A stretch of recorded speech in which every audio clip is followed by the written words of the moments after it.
po ay ang Training Management Guidelines and Standards implemented by ILCDB. Ito po ay hatid sa inyo ng aming ng Chief ng Certification Competency Development Division ng ILCDB, si Sir June Bentanilla, later on. And then afterwards, 11:30 to 11:30 onwards ay ang closing and synthesis activity natin. So, ayan. So, kung may questions kayo, pwede na rin nating sagutin habang naghihintay tayo sa iba. Okay? So, ayan. So, meron po ba mga questions na pwede pa nating gawin? Ay, pwede pa nating ipaalam sa amin. Okay? So, kung wala, pwede rin po tayong mag-activity muna for the meantime. Okay? So, may hindi tayo natapos na activity kahapon, yung rebus puzzles. Ayan. So, sa mga kahapon na mga nakakuha, congratulations. Pero ngayon, this is your opportunity now to join the game again at makabawi. Okay? So, let me just find my, ayun. So, maganda itong game na to. So, game muna tayo for this morning, pampagana ng ating mga natutulog na diwa. Ayan. So, sana nagkakape kayo ngayon para mas magising kayo. Ayan. So, ayun, nandito na pala si Professor Shari. So, let me just pull out. Ayan po. So, good morning, ma'am. Teacher Shari. Ma'am, naka-silent po kayo? Ay, sorry, yan. Okay na po. Malinaw na po ba ang boses ko? Malinaw na malinaw, Teacher Shari. Magandang umaga po sa inyong lahat. Ayan, ma'am, good morning po. Papakikilala ko muna kayo for the meantime. Ayan. Sure Tapos po, may sir. mga onting questions lang din ako. So, habang nagpo-pull out kayo ng screen nyo. So, ready nyo lang, ma'am, yung screen nyo. So, present now. Just click the present now button and then share entire screen. That would work po, okay? Sige po. So, salamat po, sir. ayan. So, si Teacher Shari or si Professor Shari Ann Lukman is one of the two faculty members of the Social Studies area ng UP College of Education. She graduated with the Bachelor of Arts degree in Political Science and her MA in Education from the same university. In addition to teaching undergraduate courses in the UP College of Education, she has taught high school, world history, and community development in UP Integrated School. She also actively takes part in providing training programs to in-service social science teachers. So sa mga social science teachers natin dyan, kaway-kaway Ayan, so parang ka-area studies kayo ni Teacher Shari. So she's the current Vice President of the Organization of Social Studies Teachers in the Philippines, Incorporated, which she co-founded with her co-faculty, Dr. Lorena Kalingasan, and the MA Social Studies students of the UP College of Education. So, good morning, Teacher Shari. Kamusta po kayo? Magandang umaga po. Kumusta rin po kayo? Sana po ay hindi nyo marinig ang pusa kong umiiyak sa background. Pag ganitong oras po kasi ay, clingy siya. Yan. Wala naman, ma'am. Hindi naman po natin rin. Pagpasensyahan nyo na po kung may background noise. Parang bahagi na yata sa ating karanasan ngayong pandemic. Po. Ma'am, dahil kayo po ay parang ano po yung nag-lead sa inyo into passion niyo sa teaching? Parang dati po, were you considering different career paths? Parang what made you realize that nasa iyo yung passion mo to become a teacher? Magandang tanong po, Floor. Actually, my background is that I'm a political science graduate, also from UP, full-bred UP Diliman person ako. And right after graduation, I actually worked for the Department of Foreign Affairs for almost a year. No? Kasi parang ang career track ko noon, pag natapos ka political science, magiging diplomat ka, then you will travel the world. Mga ganun. But it turned out, it's not for me. That career track isn't for me. So I decided to go back to school. Pero may condition ng aking mga magulang noon. Parang babalik ka lang sa school kung at sustentahan ka namin. We will fund your studies kung mag-aaral ka maging abogado.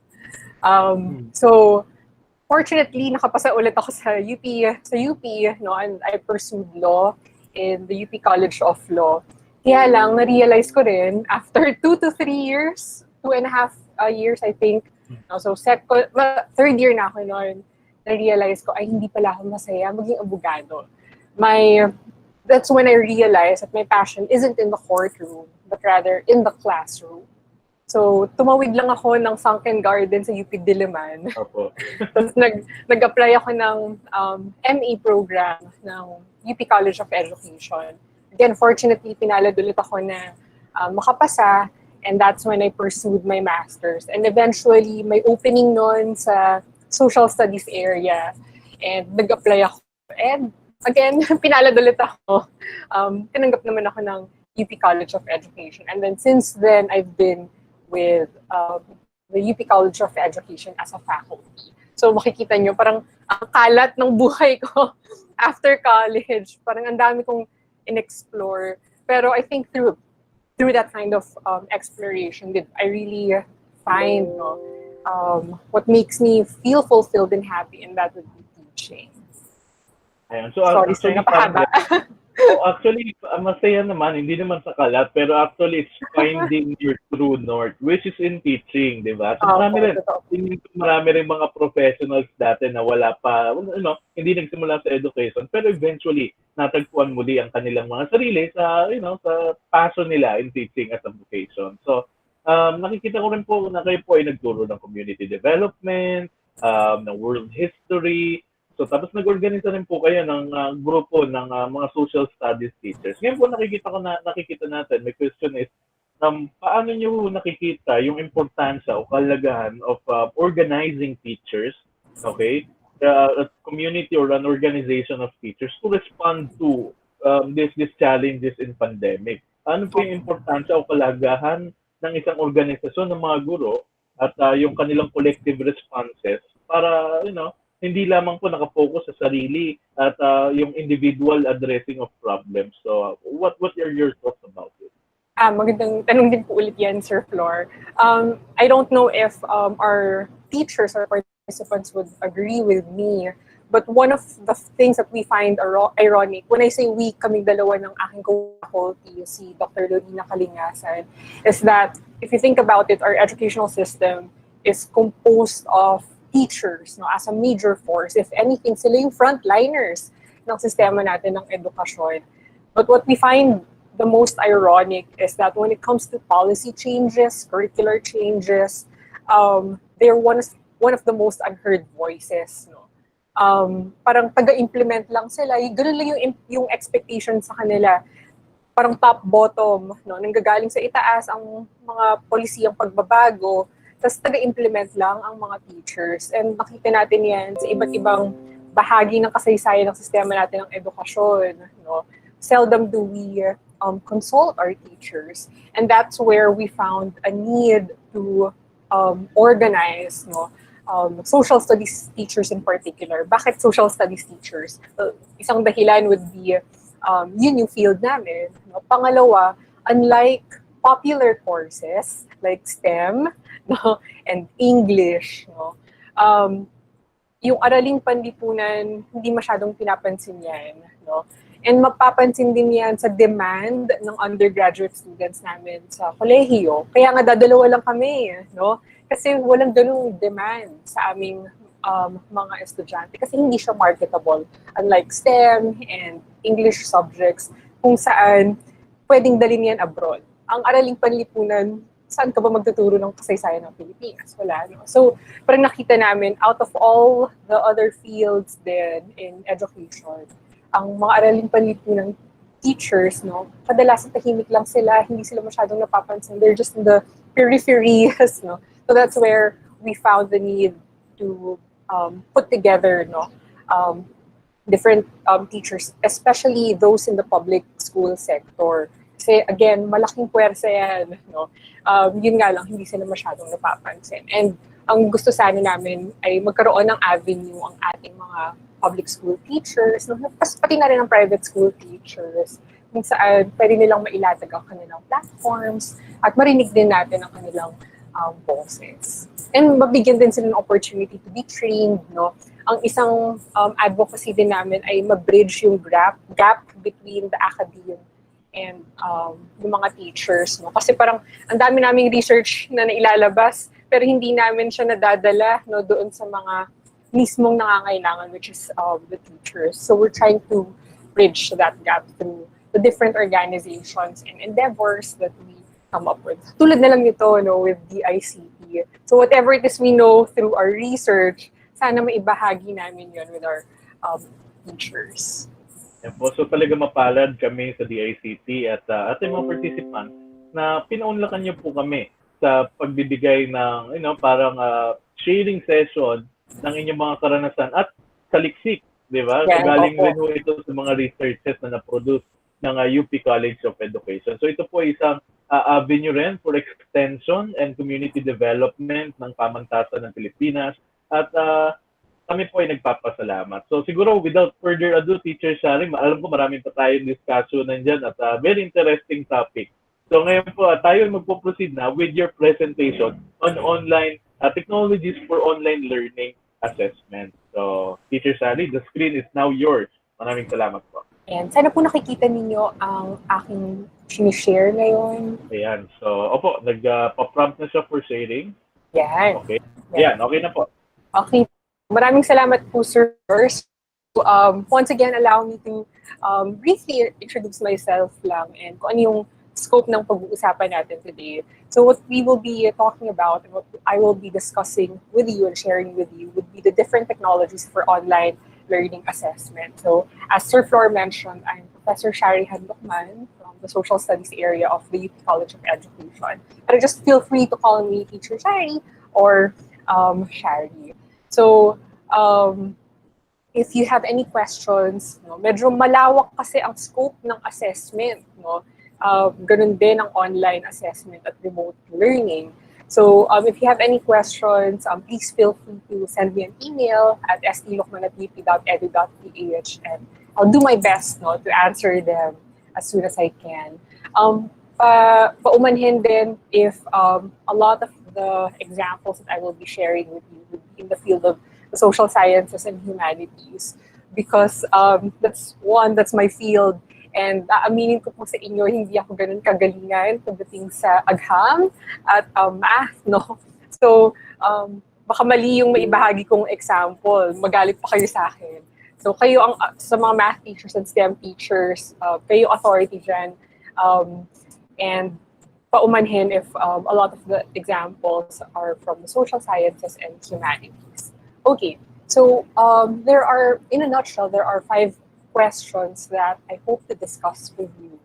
One would be sa konteksto natin ngayon, we're in the midst of a pandemic and we're now implementing a work from home and remote learning system.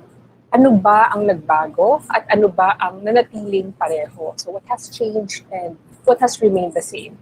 Pangalawa, given those changes and given those things that have remained the same, what do we need to reinvent? Notice I use the word reinvent because we're pretty much just using what we already have. No? May konting tweaking and modification lang tayong i-implement. But pretty much, no? Makikita nyo mamaya, we're still using the same principles, so to speak. Number 3, how do we go about open notes assessment? This is one of the things that I would want to share with you and I hope you would appreciate and eventually incorporate in your teaching. Yung tinatawag nating open notes assessment. Maraming teachers ang takot dyan. No? Again, we'll discuss that in depth later on. Number 4, how do we apply a document-based approach in assessment in our field? What do I mean by document-based approach? No? It's a type of assessment where we ask our students to critically think about authentic documents. And lastly, as teachers, what can we do to help our students? And by extension, what can we do to help ourselves, no, in carrying out these assessment activities. Okay, so isa-isahin natin yan. So ano nga ba ang nanatiling pareho? So what has remained the same? Ano yung hindi nagbago? Two things, no? One would be the reason why we assess, and second, the nature of our assessment. Okay, so what would be our reason for assessment? Paumanhin, no? Nandito na yung cat, so papalabasin ko lang siya saglit. Pasensya na, Sir Floor. Maingay kasi siya. And okay lang po, ma'am. Saglit lang po, just a few Sige minutes. po. Ayan. So, sa Good na mga, po. mga kaguro natin dyan, ayan. So, na ano natin, no? What has remained? So, ngayon po ay babalikan lang natin yung mga purpose ng assessment. At ano kaya yung mga practices nyo ngayon? Kamusta kayo sa pag-grade ng mga estudyante nyo? Ayan. So, share nyo naman kayo para malaman natin. Mahirap ba mag-check ngayon? Kasi isa-isa nyo ba chine-check lahat yan?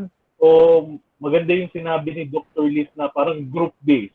Ano ba yung mas madiskarte sa inyo na pwede rin at pasok rin sa polisiya ng DepEd pagdating sa assessment. And so ako, share ko rin yung experience ko na talagang person ko yung magturo pero nung time na nagtuturo rin ho ako ay medyo nahirapan ako sa assessment. Kasi talaga ang Sorry, dami ng sir. estudyante. Ayan ma'am, so ayan po, sinabi ko lang sa kanila, mag-share lang sila ng mga experience nila kung meron sila on assessment. Pero nevertheless ma'am, okay na po tayo? Okay po, yes po. Pasensya na po. Pinatahan ko lang siya, pinakain ko lang siya. Ayan. Okay, so ano ba yung nanatiling pareho, no? One would be the reason why we assess. Bakit nga ba tayo nagpapatest sa ating mga students? Bakit nga ba tayo nagpapa-seatworks? So why do we bother with assessment? Sorry, sir, naririnig niyo ba siya? Ako, sir, papalabasin ko lang saglit. Sige po, ma'am. Ayan po. So, ang cute ang cute talaga ng mga pets natin, ano? Talagang, it gives us yung nakaka-less stress kasi yung environment. Maging ako po, no? Iniwan ko sila sa baba kasi talagang maingay. Minsan nakaka-istorbo sila. Pero, mahalaga po yan as a part of our mental health as teachers na meron tayo ibang outlet, no? At talagang ayan, so talagang makatutulong ang mga pets para sa atin. So, yung may mga pets dyan, ayan, so share din kayo. Ayan, so si Ma'am Shari po ay mayroon din mga na-produce ng mga researches yan sa University of the Philippines. At ilan sa mga na-research niya ay later on sa search natin. Ayan, ma'am? Yan, okay na po. Pasensya na po talaga. Ayan. No worries. So, ayan po. Okay, so going back, no, so why do we bother with assessment? There are two reasons. No? One is that we want to provide our students with feedback. No? Hindi lang sa ating mga estudyante, pero para sa atin din. No? That will help us change our lesson plans. No? Plan our lessons according to what our students find difficult to learn and what they find easy to learn. So, ina-adjust natin yung lessons natin base sa kung ano yung napapansin natin kakayahan ng ating mga estudyante. Kaya nga tinatawag itong formative assessment. Kasi it's the type of assessment that we carry out throughout the quarter. No? Ano yung forms niyan? Sometimes those are long tests, quizzes, kahit nga yung right after the lesson, quick check lang yung mga quizzes natin. So those are typical types of formative assessment. The second reason why we do assessment would be that we want to provide an accounting of our student progress at a particular point in time. And traditionally, in the basic ed sector, we do that every quarter. Sa amin, sa universidad, every semester meron kaming midterms, so kalagitnaan, and finally, finals. So yun yung parang grand exam or yun yung kinatatakutan ng ating mga estudyante kasi dyan na yung lumalabas yung mga quarter exam, finals, midterms. Bakit siya daunting? Bakit siya nakakatakot para sa ating mga estudyante?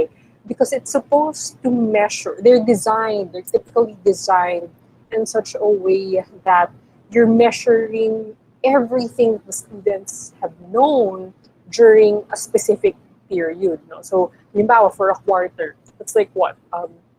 Pretty much their knowledge and their skills in 3 months. No? So, cumulative siya. No? So medyo daunting siya para sa mga estudyante at para na rin sa ating mga teachers who create those questions. Okay? So that's what we call summative assessment. Now, those two reasons haven't changed. No? Second would be the nature or the type of assessment that we have to carry out. Meron tayong tinatawag na authentic assessment. And this is one thing that I want to emphasize throughout my lecture, that the type of assessment that we have to carry out has to engage authentic intellectual work. Anong ibig sabihin yan? May iba't ibang scholars, no, educational scholars, meron silang usual na criteria na binibigay in evaluating whether an assessment activity is authentic o tunay o wagas, no, in Filipino. Ano yung tatlong criteria na to? One would be it has to involve students constructing knowledge. Second, it has to be grounded on the specific discipline or content area. And then third, it has to have value beyond school. Hindi yung minemorize mo lang siya for the purpose of passing exam. Then afterwards, wala na, nakalimutan mo na siya. So I'll give an example. No? So we have this question. Hindi ko na lang sasabihin kung saan ko to nakuha. But this is an example of an assessment from a commonly used learning material in social studies. So allow me to read it. Sa inyong palagay, may maitutulong ba ang kaalaman sa klima at panahon sa pag-iwas sa malaking pinsalang dulot ng masamang panahon? Now, does the question meet the three criteria? Tingnan natin. No? Does it involve the student creating knowledge? You might argue, yes, teach. Parang pinapa-formulate natin yung opinion niya, pinapa-articulate na natin to, no? So yeah, I suppose it meets the first criteria, no? Now, let's take a look at whether or not this type of question meets the other two criteria. Pangalawa, yung discipline inquiry. Kung titingnan natin anong disiplina nang galing itong tanong na to, we could say that it's from geography. No? But if you think about it, what aspect of it is grounded on geography? Kasi ang tinatanong lang naman natin dito ay ang palagay ng bata. No? And if you think about it, lahat naman tayo may palagay, lahat naman tayo ay may opinion. So as a teacher, how do you say na tama ang sagot ng bata? To what extent would you say that this student deserves the full points for answering this question? Because we're not asking the student for any evidence to back up his opinion. Kung makikita nyo, no? Yun lang tinatanong natin sa inyong palagay. May maitutulong ba o wala? No? If anything, it's a yes or no question. So the student can simply answer it with a oo o hindi. No? So problematic, no, yung tanong in terms of whether or not it's grounded on discipline inquiry, because it's asking for mere opinion. Then lastly would be whether or not it has value after school. So let's say nasagot siya ng bata. What next? No? To what extent does that type of answer contribute to society as a whole? No? Anong skill ng bata ang na-test dito that would make him a better citizen? Ang pagsabi ng opinion, if you think about it, lahat naman tayo kayang gawin yun. No? Actually, yung isang malaking problema natin ngayon as a society, no? Everyone's just sharing opinions without backing up those opinions based on evidence, no? Without basing it on scientific data. So, kulang yung tanong. No? Hanggang doon lang siya sa first criteria. So, unfortunately, this doesn't pass the authentic assessment standard. No? Kulang siya nung dalawa. So, we have to be conscious of that. When we craft questions, tanungin natin ang sarili natin kung namimik ba ng mga questions sa to yung tatlong criteria. Okay. Now, Ano naman ang nagbago? So kung pareho pa rin ang ating dahilan, no, at ang nature din ng ating assessment, ano ba ang mga nagbago ngayon, no, sa remote learning setup natin? Well, when it comes to mode of delivery, totally nagbago. Kaya nga medyo unsettling and anxiety-filled, no, yung nararamdaman natin ngayon bilang mga guro. We have gone remote. We also have gone online, for at least for most of us. Meron pa rin sa atin na offline. Kami sa university, meron pa rin kami offline. No? We prepared course packs to be printed and delivered to our students who have no internet access. Ano rin yung nagbago from the perspective of our students. And this is another thing that I also want to emphasize, that we have to be very conscious of. Our students, no, are no longer in the classroom, which means that when we carry out assessment activities, we don't really have control over the conditions wherein they're answering these assessment activities. No? Hindi natin alam kung nasa kwarto ba siya, ano yung access niya, no, to the internet kapag nagsasagot siya ng assessment activity. So we have to remind ourselves, huwag tayong masyadong matakot na mawala ng control, no? Kasi that's already what's happening now. Second would be, let's also be considerate of our students who are not privileged enough to have their own space in studying. What's worse is that many students do not have the technology and resources, you know, to study online. So, unfortunately, no, ang ating lipunan, iba't iba yan, ng kakayahan, no, or the different access that we have to resources are very unequal. The third would be, if it's anxiety-ridden for us, it's also the same for our students. We have to be very considerate of their mental health and well-being. Halimbawa lang, kagabi lang, no, I was conversing with one of my students via email. Kinukumusta ko kasi sila, o kumusta, kaya ba yung readings for the next week? No? Medyo mahaba kasi yung reading. So, kinukumusta ko sila. And ang sagot ng isa, teach, medyo nahihirapan ako kasi ang expectation sa akin ng magulang ko ay ako yung mag-aalaga sa mga kapatid ko sa bahay. No? Dahil nasa bahay lang ako. So, may ganung notion sa mga bata ngayon. Porket nasa bahay sila, no? They are also in charge of chores than they were expected to accomplish when they were going physically to school. So, parang feeling nga niya, ano siya, no? 24/7, yaya ng mga kapatid niya bilang panganay. So, pinroseso namin yon and sabi ko, sige, let's make adjustments sa ating readings. No? So, we also have to be conscious of that it's not only our mental health and well-being, it's also our students. No? And then lastly, our students now, because they're now at home, no, they have greater access to information available on TV, radyo, if they're lucky enough, if they're fortunate enough, available then internet. So those are the things we have to consider. Kung meron para sa mga estudyante, meron din para sa ating mga guro, no? And mamaya papaliwanag ko kung bakit mahalaga ring i-consider yung kinalalagyan natin as teachers, no, in crafting assessment. All of us, no, at least most of us, are working from home. Limited din ang ating resources, no? Tulad ko, no? Dito sa aming bahay, in our own household, there are 6 of us who are sharing the same internet access. And kung kunwari ako ngayon, no, meron akong webinar, yung kapatid ko naman, limited yung kanyang resources sa pagkaroon ng online meeting, no? Kasi kinakain ko yung bandwidth, no?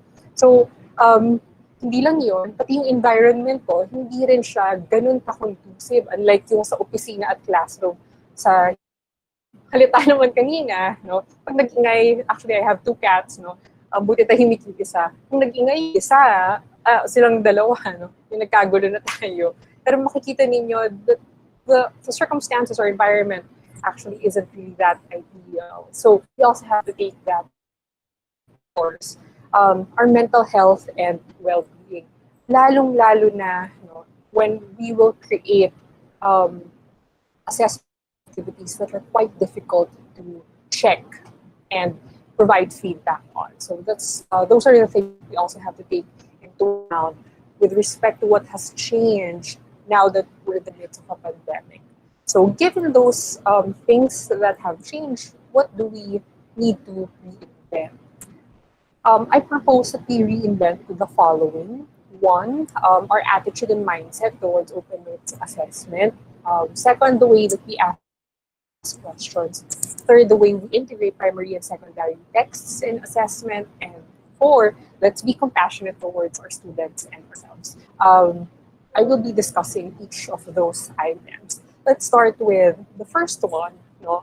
Um, Again, as I've mentioned, no, sana ma-appreciate ninyo yung idea ng open notes assessment. Ano yung open notes assessment? It's something that a lot of teachers are afraid of. Why? Kasi feeling nila madaling dayain ng estudyante kasi ka-copy-paste lang niya yung information and voila, perfect na niya yung exam. May ganun tayong notion on what open notes assessment is, no? But that's actually a misconception. That's why I'm encouraging you to embrace open notes assessment. And bakit, no? One, if you think about ng note-taking. Why? Kasi nasa kanila na lahat ng material. If you want to access Google, go ahead, no? But you're working within a limited time frame. And that's when they realize, oh, crap, no? Kailangan pala nag-notes ako. Kasi kulang yung oras kung susuyurin ko, no? Yung ganito karaming materials. So, that's what we do. That's what they realize in their midterms. And then, come finals, ayan na. Lumabas na yung mga notebooks nila, no? May outline na sila sa mga laptop nila. Kasi nga, na-realize nila, no? Kailangan palang ayusin nila yung information to open notes ang okay? Third, it has the reality that I mentioned earlier is that open notes are more representative of the professional setting our students will encounter after graduation. Tayong teachers nga, no? Kapag tayo ng lesson plans, table, we actually Google things, so we search things online to the information that we are to share with our students is correct, no? Or is verified. So the reality is that we have to access Google, we have access to Google. Another example, halimbawa, sa courtroom, no? Kapag may trial, halimbawa, lawyers actually have their notes with them that they refer to. So that's reality. And one of the things that we also noticed among students is that magaling silang mag-memorize information. Wala, no? Kulang na kulang yung skills nila. Why? Because that wasn't tested inside the classroom. So, processing information literacy now with the advent of technology. Okay. And third, students are actually more comfortable. They're more confident during open notes assessment, unlike the traditional type of exams. No? Dahil they feel comfortable having their reference materials as a security blanket. And number five, would be that teachers are challenged to write questions that require interpretation, analysis, and critical thinking. Hindi lang tayo nagli-lift ng sentence from the textbook, tapos kino-convert lang natin siya into question form. No? Mas gumaganda, mas lumalabas yung ating creativity at napapractice din ng ating critical thinking skills, no, in creating questions for open notes assessment. You might be asking, okay, teacher, we're now convinced, okay, maganda ang open notes assessment. Now, how do we go about it? One is that even before assessment, communicate well with our students. No, malinaw dapat yung conditions on which they will complete such assessment. So we ask questions such as, ano ba yung materials na dapat nilang gamitin? Are they limited to work within the list of references, or are they free to search Google, to work beyond these, no? Pwede silang, libre silang gumamit ng iba pang references. So, kailangan malinaw kung ano yung limitasyon ng kanilang materials. Second, will there be time constraints, no? Halimbawa, they have 1 day to create a 500-word essay, for example, no? So, meron bang ganung type of time constraint? Third, words or pages, lalong-lalo na kung essay yan. Ang isa pang tanong na kadalas natatanggap, ano po ang format? Double-spaced ba yan? Single-spaced? I'm not really particular with that. Ang sinasabi ko lang, you have to follow the EPA style of writing and citing. I just give the limit when it comes to number of words and pages length. Okay? What else? Will they be allowed to confer or communicate with their classmates? I actually encourage this, no? Because lalong-lalo na ngayon, na ramdam ko ang lungkot ng pagiging estudyante. Kasi wala yung experience na, papasok sa eskwelahan, tapos tatanungin yung kaklase mo, kumusta, ano ba yung gagawin natin dito? Ano ba yung matutulong ko sa'yo? Yung ganung sense of collaboration and support. Our students right now are robbed from that experience. So as much as possible, I encourage them to communicate and collaborate.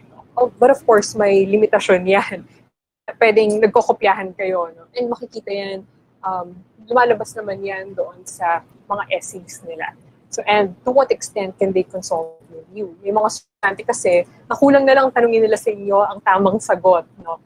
So, kailangan may limitasyon din yung pag-consult nila sa ating mga teachers. Okay?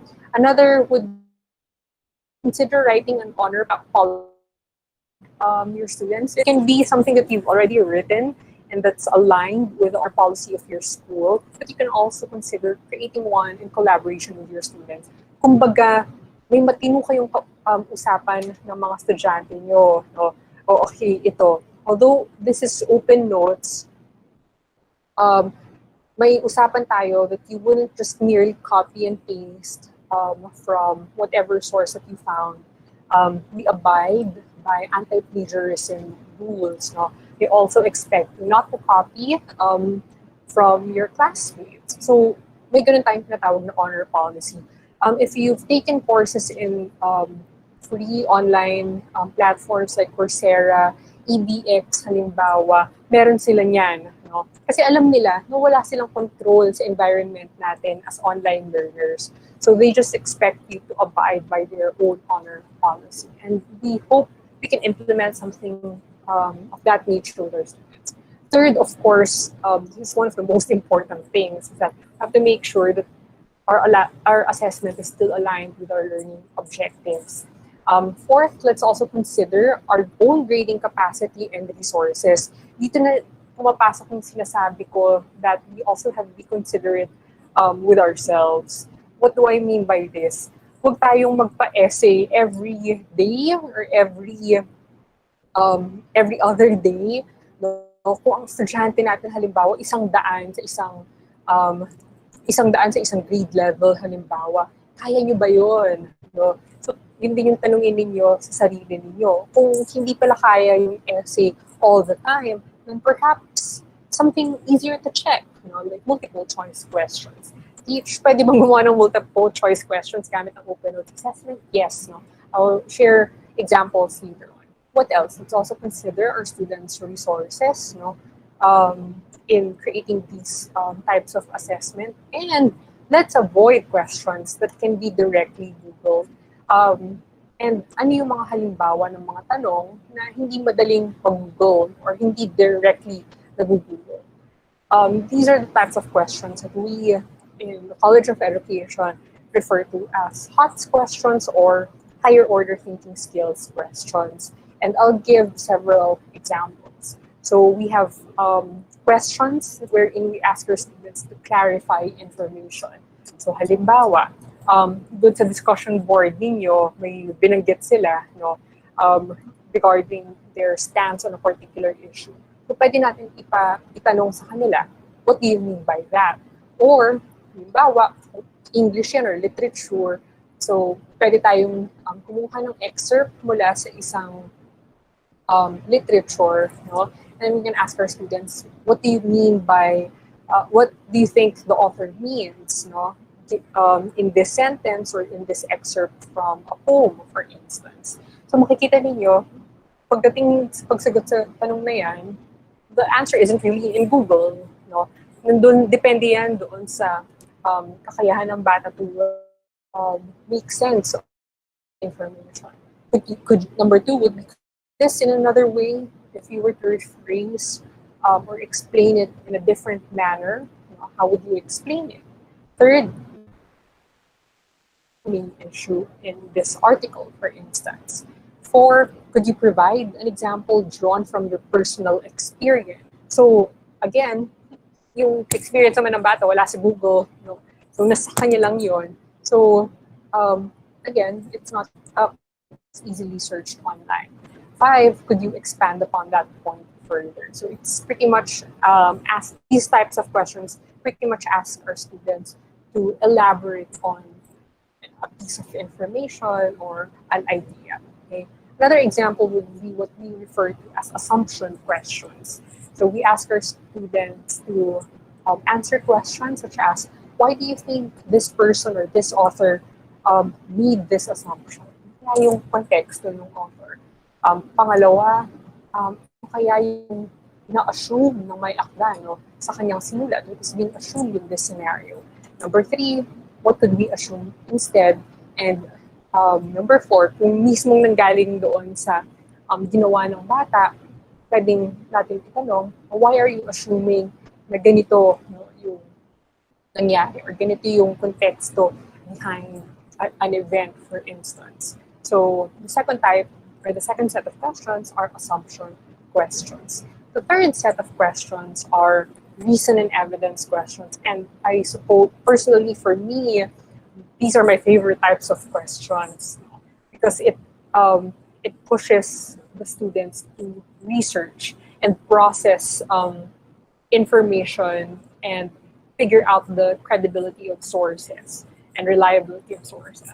So example questions are one, why do you think this is true? You know, totoo ba na halimbawa, no, totoo, in California, halimbawa, I don't know if you're aware, merong wildfires. What started the wildfire recently is gender reveal party ng isang resident doon. No? Do you think that's true? What's your evidence for saying that it's true?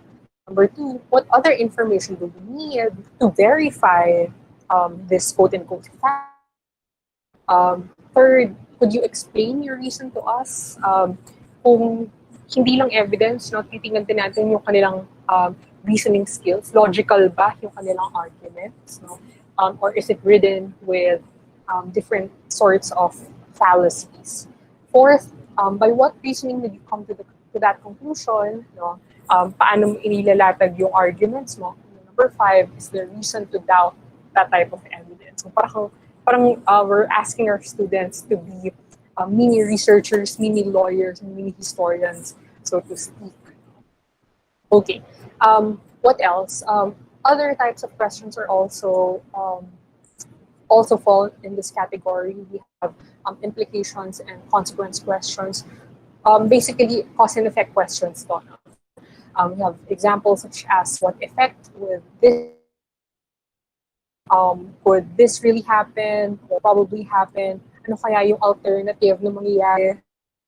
Kung hindi ito nangyari, what are you implying by that? And if that happened, what else could happen as a result?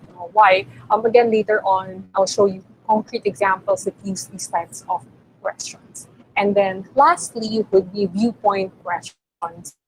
This is another set of questions I like because it encourages and it develops empathy among our students, we ask them to place themselves in the shoes of someone else. No?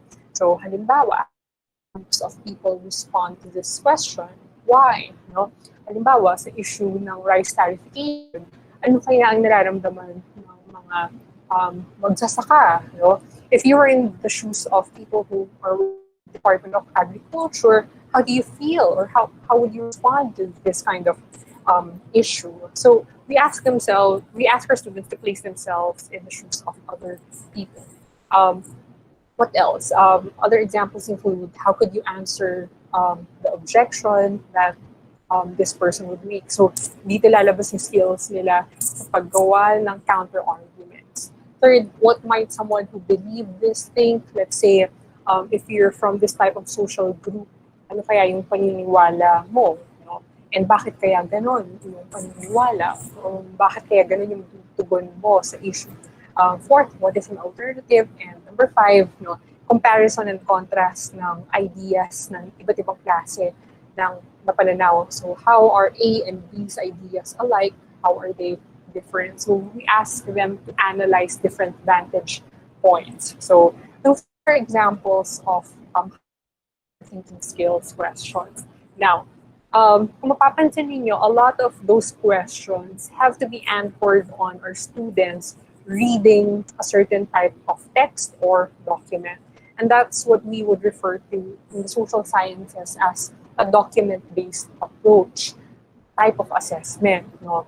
Ano yung tinitest dito? It pretty much tests our students' disciplinary skills. Allow me to just briefly define disciplinary literacy. Ito yung pinagsama-samang knowledge, merged with read, write,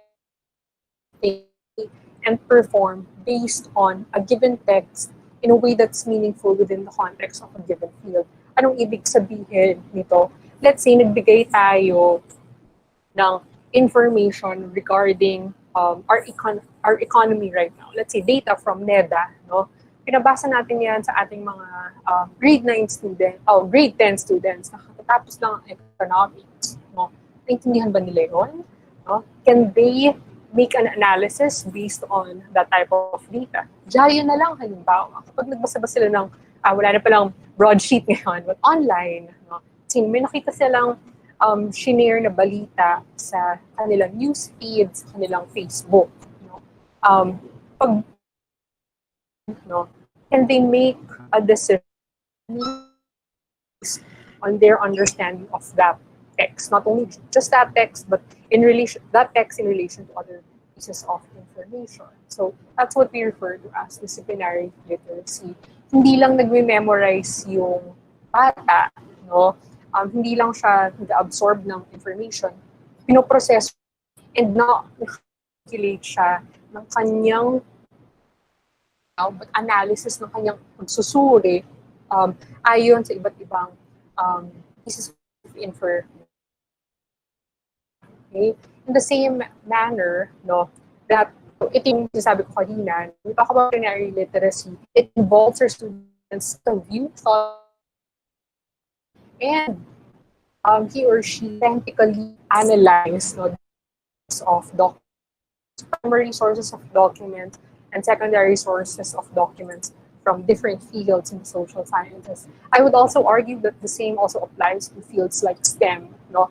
Halimbawa, scientific information regarding different issues. Halimbawa, totoo ba ang climate change? And trying to figure that issue, no, you would need to understand data presented by different scientists. So that's an example.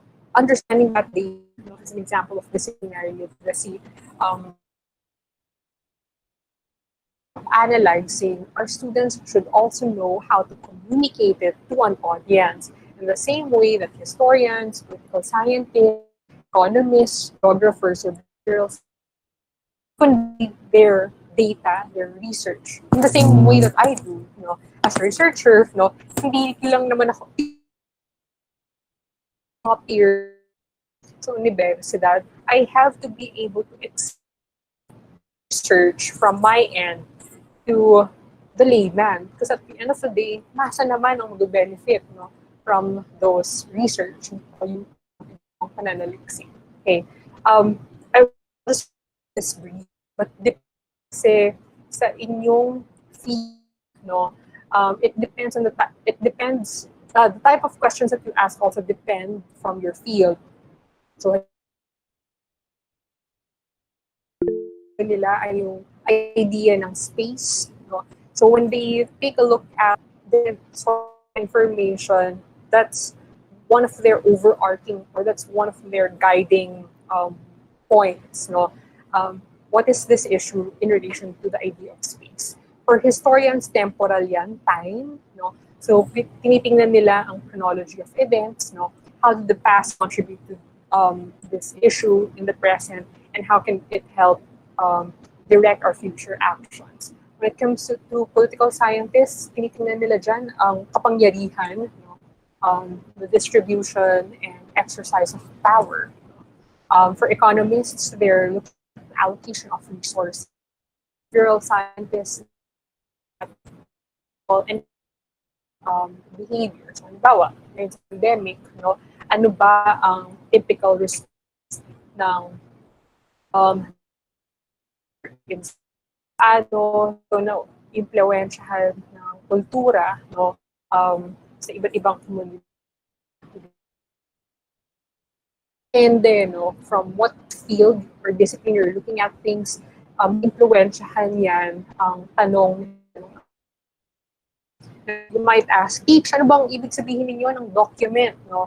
Anong example ng text? Dapat ba laging essay yan? No? Or something that's essay form? Well, if you think about it, a text can be any form of communication that's, no? Hindi lang siya written. No? Pwedeng speech yan, no? Talumpati, halimbawa. Pwede rin yung dish. Also another type of text because they convey message, no? And it also involves language. So, halimbawa, so we have an example of an editorial cartoon from a newspaper. Is this a text? Hindi siya yung typical text na printed na binabasa natin, no? But yes, although it's an illustration, it is still, yes, they are also text. So dito, very few words, but we know that it conveys something. So, halimbawa, divorce, no? Saan divorce sa mundo, no? No? It would be one of the very few countries na pa rin yung divorce. So, we have this map, and although it doesn't really contain as many words as an essay or as a news article, we get information out. Our memes text, yeah. Pictures, no? Dahil feeling nila, ano lang yan, katuwaan, for leisure lang yan, ginagawa ng mga estudyante. If you think about it, memes are actually a reflection of society. For example, so halimbawa dito, nauso to nung panahon, nauso yung game of, and for our students to be able to understand, they would need to ancient Greek philosophy, no? Ano ba yung sinabi ni Socrates? So actually, ito, no, that's already an example of an assessment activity. But tanong natin ng mga estudyante, bakit kaya, what's the humor behind this meme? No? Ano ba ang sinabi ni Socrates? And ano siya sa konteksto ng Game of Thrones scene? So another example of text. And other examples, no, include diaries, podcasts, no. Some of our students might have access to Spotify. There are so many podcasts in different fields nowadays, no. Timelines, photos, graphic novels, charts and graphs, newspaper articles, political cartoons, sound recording, video, digital text. Actually, no, kahit yung music videos sa YouTube, those are also examples of texts. Okay. Now, do we give the text as is to our students? Let's say may nakita tayong, maganda tong material, no? bigay na lang ba natin siya sa ating mga estudyante? Well, not really. You have to adapt them their based on their grade level. Kasi halimbawa, um, ah, ano muna yung definition natin ng adaptation? When we say adapt, it refers to preparing and modifying primary source documents and analyze in their classroom. So it means adjusting the documents for our students to understand it better. So we make them shorter, clearer, and more focused. I'll give an example that I use in my own classroom. So tulad nung nabanggit ni Sir Flor, I teach world history. One of the lessons in world ancient Egyptian civilization. So, meron akong lesson wherein I ask the students kung totoo ba that pyramids of Giza, the pyramid in Egypt. And meron actually sinulat si Herodotus about that. Kita ninyo ang haba ng dokumento. So, anong ginawa ko, I had modify it, in such a way that it's easier for my students to absorb, to digest. And if you take a look at it, marami akong ginawa dun sa adjustments.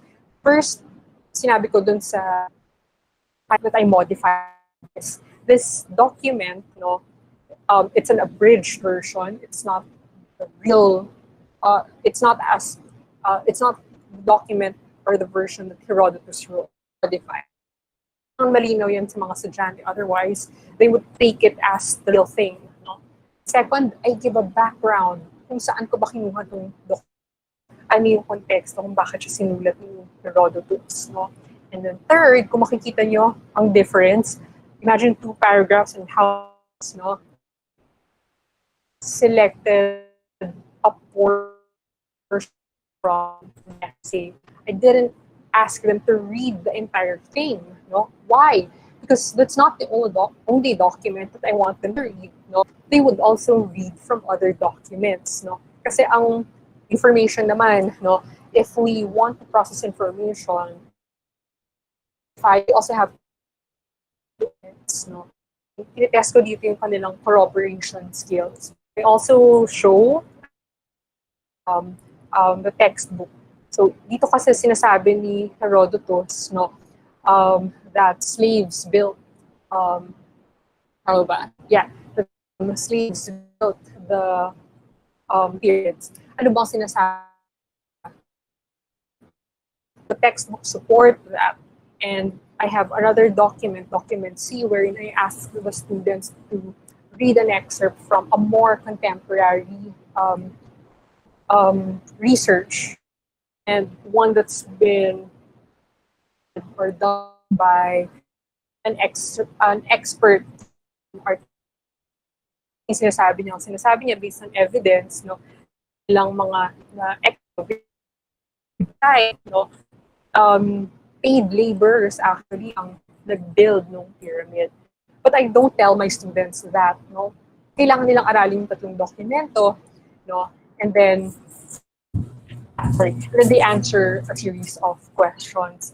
Now, you might ask, Mitch, pag nagpapa-analyze tayo ng mga documents, do they have to take all,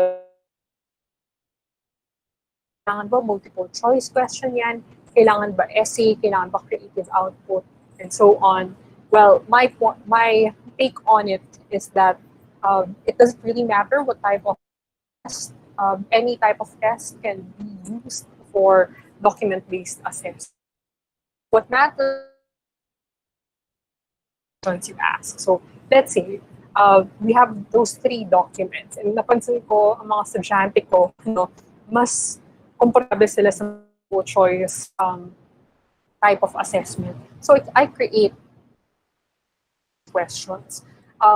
So let's take a look at this example. So after reading the documents, which of the following statements is consistent with document A?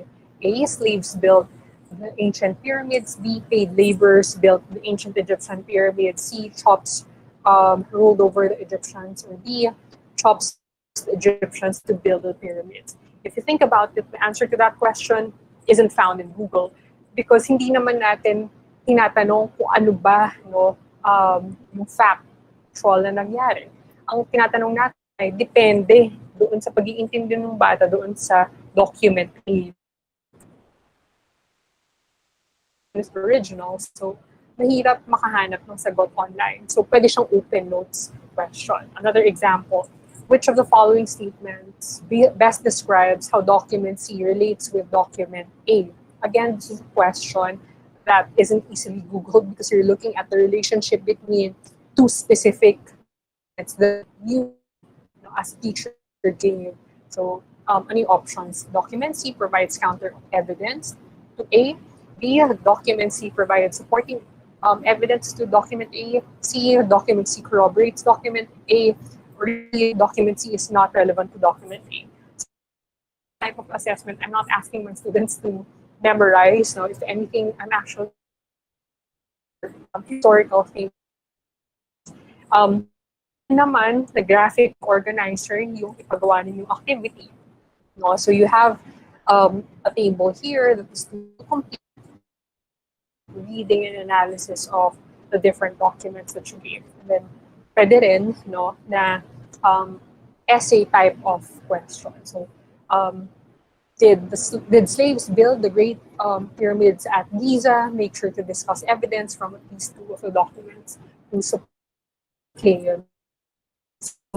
It really depends, no, on the type of questions that you ask and ano ba yung gusto yung skill na ma-exercise sa inyong thing. It doesn't necessarily have to be a multiple choice or essay type or graphic organizer. It can be in a different manner. No? I'll give another example of a document-based assessment that's also open notes. API is one of the materials that we use in learning about ancient Roman history would be Gladiator. No, it's also one of the movies. So, yeah, no, that's a pop culture material that's based on historical events. No? So, it's a movie, pero text siya. No? So, ano yung mga tanong ko sa mga bata? So, examples, yeah, let me zoom in. No? So, yung character ni Joaquin Phoenix doon, si Commodus. No? So, I asked them to look for historical sources online. Na-fact check ko kung ano yung nakita nila doon sa movie. No? So, tinatanong ko sa kanila, sa totoong buhay, kontrabida ba si Commodus, yung character ni Joaquin Phoenix? Ano yung sinasabi sa kanya ng mga historia doon? So, totoo ba na lumaban siya bilang gladiator? Paano siya namatay sa pelika versus paano siya namatay sa totoong buhay? Then, pang-apat, no, sa totoong buhay ba, anong nangyari sa pamahalaan? So, dito tinitest ko yung historical accuracy skills ng mga bata, yung kanilang fact finding, no, skills. And makikita nyo rin, ask for their sources in answering these questions. So, on the flip side, sa likod ng worksheet nila, sorry, design pa siya for in-person assessment, pero pwede siyang i-transform to online assessment. Questions that I asked, o bang lumaban bilang gladiator, ilang babaihan, sino-sino ang masasabi, mga gladiators sa hipuna natin ngayon. So I also asked them to interpret. So dito pumapasok yung clarification questions. They also asked them to interpret certain lines from the movie. Ano kaya yung ibig sabihin ni Maximus line? Ito. Tapos, number 8, larawan ng tattoo ni Maximus. Ano kaya yung kahalagahan nito sa sinuunang kabihas ng Roman? So, example of a document-based assessment that's,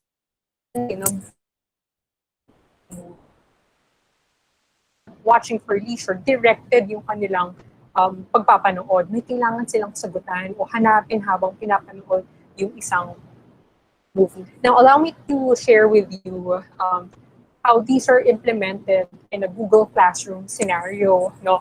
I apologize if I'm just using one platform. It's Google Classroom is what I've been using now for I think 3 to 4 years. So ito talaga ko. No? So I'll share with you an example. So tayo.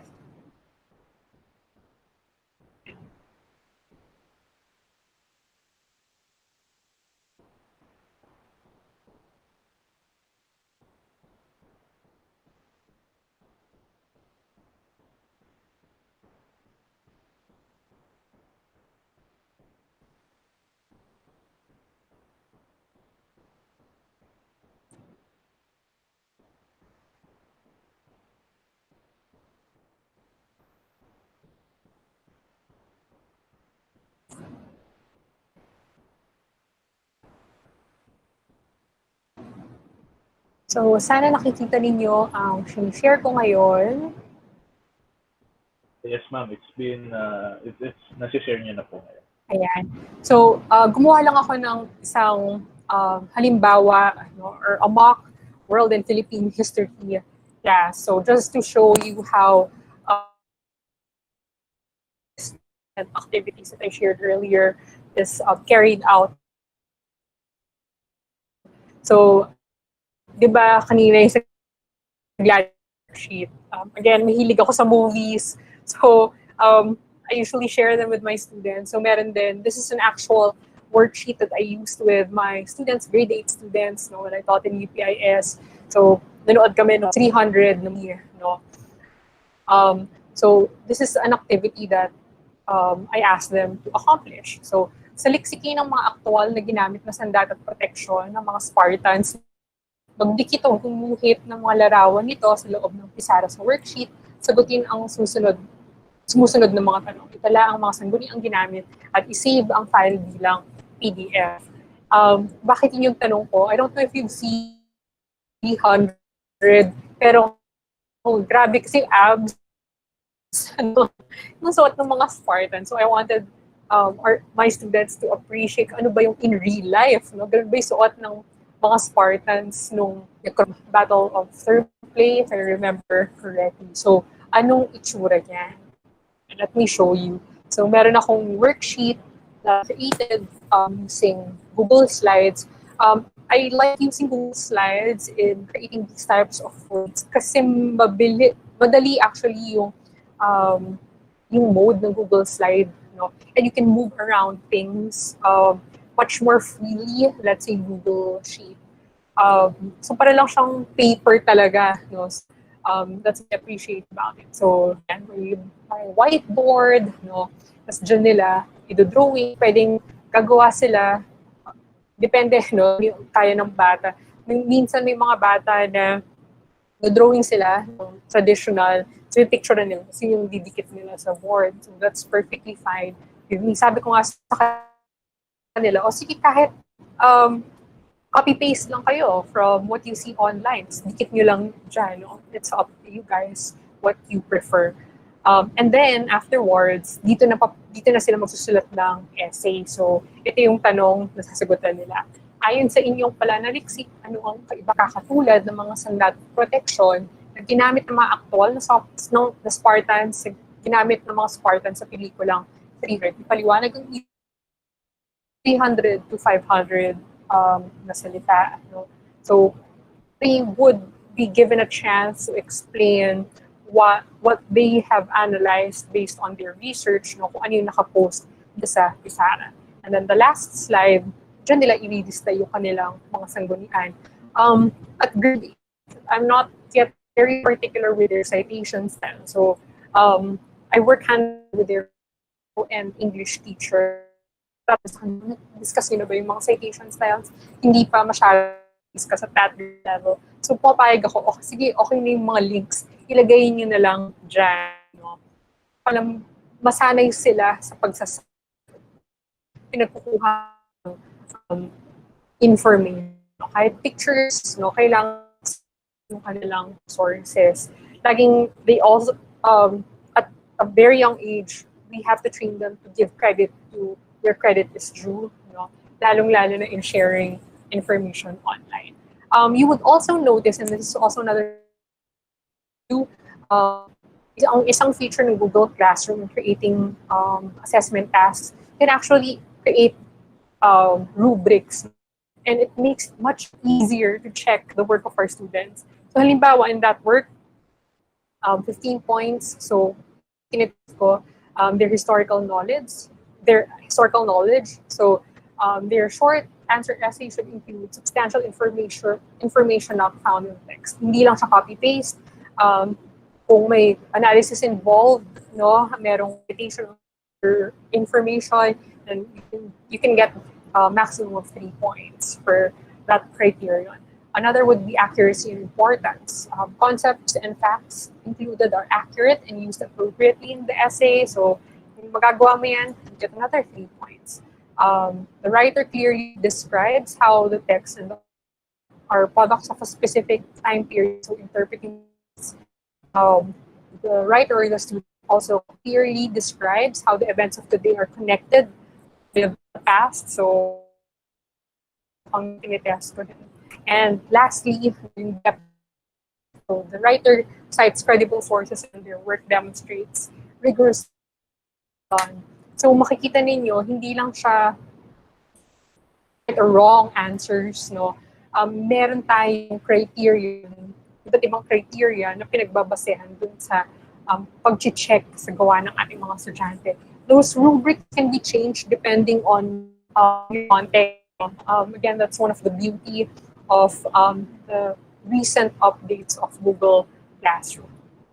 Okay, ano pa yung ibang example? So let's say ayaw nyo ng movie, or bukod sa movie, ano pa yung pwedeng example, no? In my world history class, we also have a unit, hindi siya unit, parang topic lang naman on ancient Polynesian or oceanic civilization. Yung mga civilization sa Australia, sa Polynesia, no? So ano yung itsura nung isang assessment activity na ginawa ko before, no? This is a worksheet that was pen and paper, no? And then convert ko lang siya into a Google form. So tingnan natin kung itsura.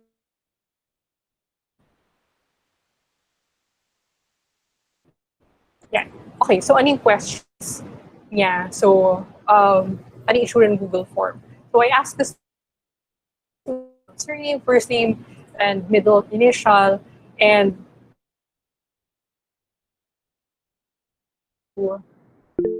yan.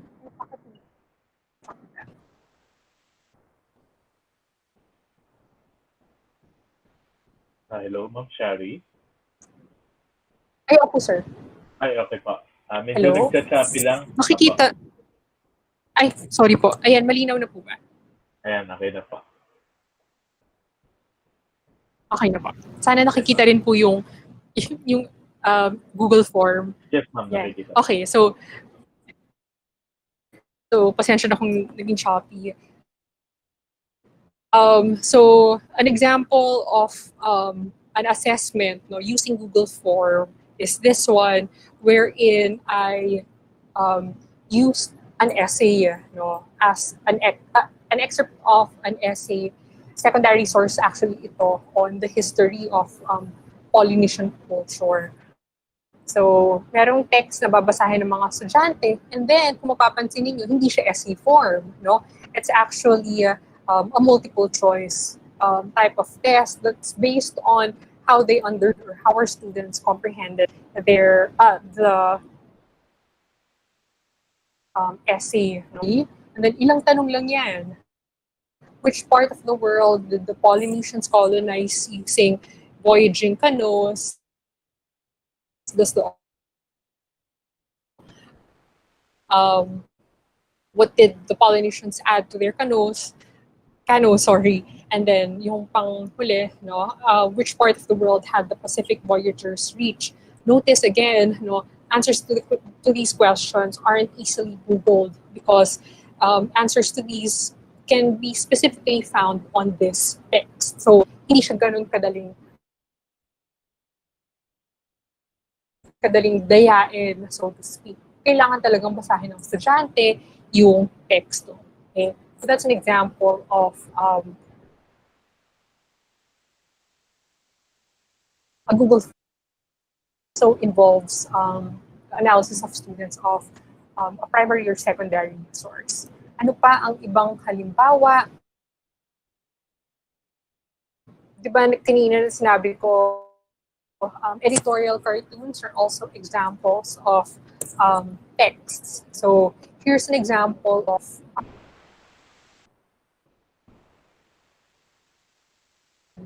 test, no, based on the interpretation of our students of a political cartoon. So this is a lesson that I use later na, no, in my class when we already talk about the modern world. So ang topic namin doon is weapons of mass destruction and the modern world. So ito yung instructions. Use the cartoon and your knowledge of world history to answer questions 1 to 3. So it's just a very short assessment exercise. So meron tayong political cartoon, no? Notice also nakasulat dyan ang source. And then ano yung questions sa mga bata. So the main character in the cartoon is Kim Jong-il of North Korea. How has the cartoon? So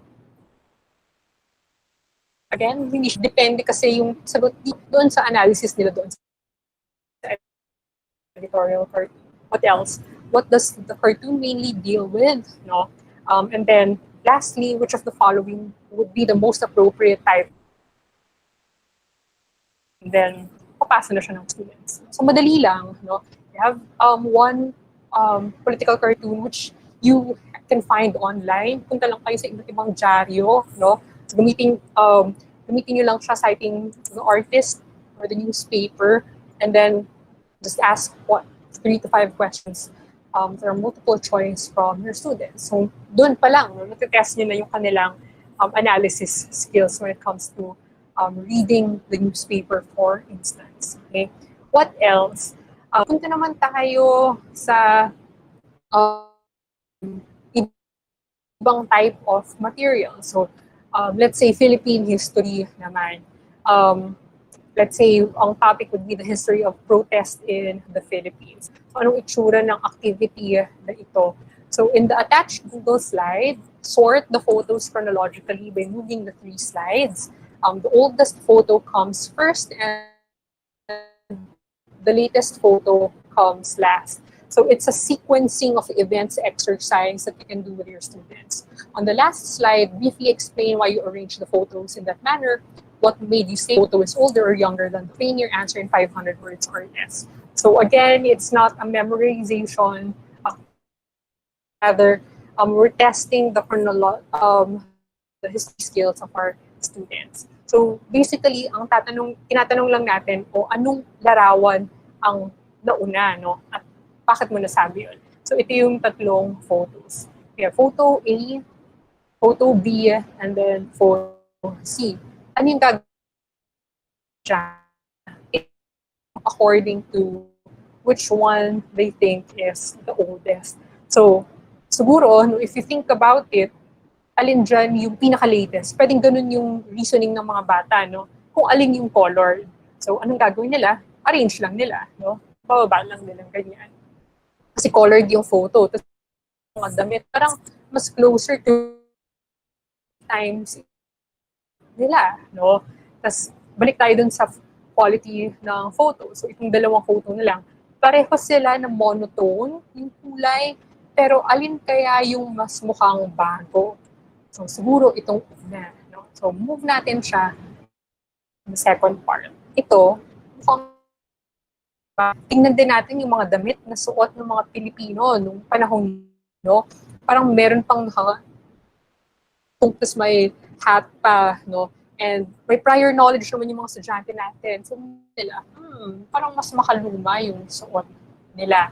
And actually, no, yung ganung klaseng pagdagan, pwedeng isulat yan ng mga bata.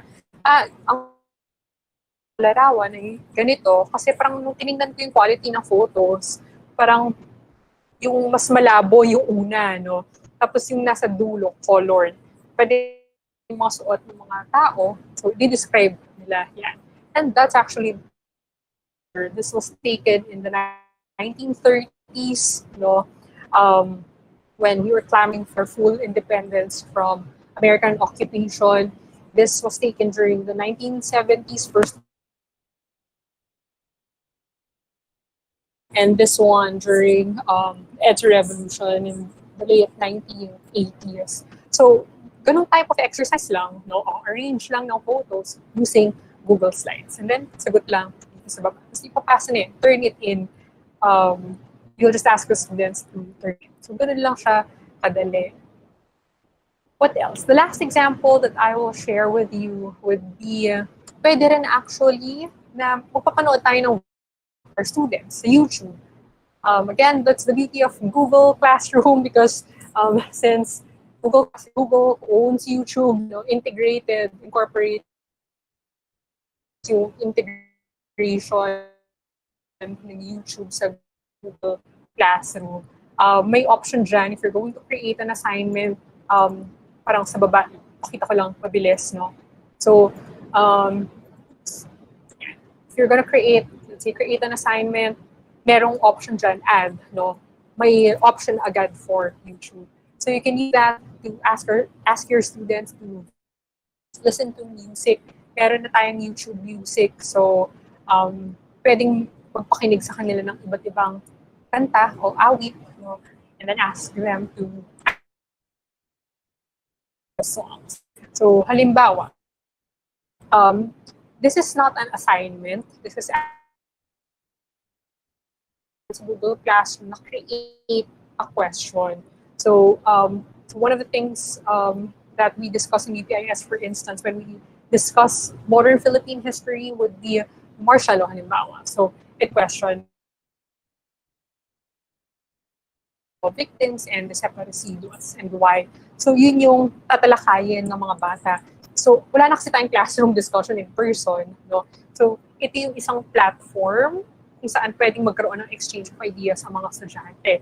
Pero, hindi babasehan. Ano yung kailangan nilang gawin, no? Manonood sila ng isang ikling dokumentaryo. So, this one is prepared by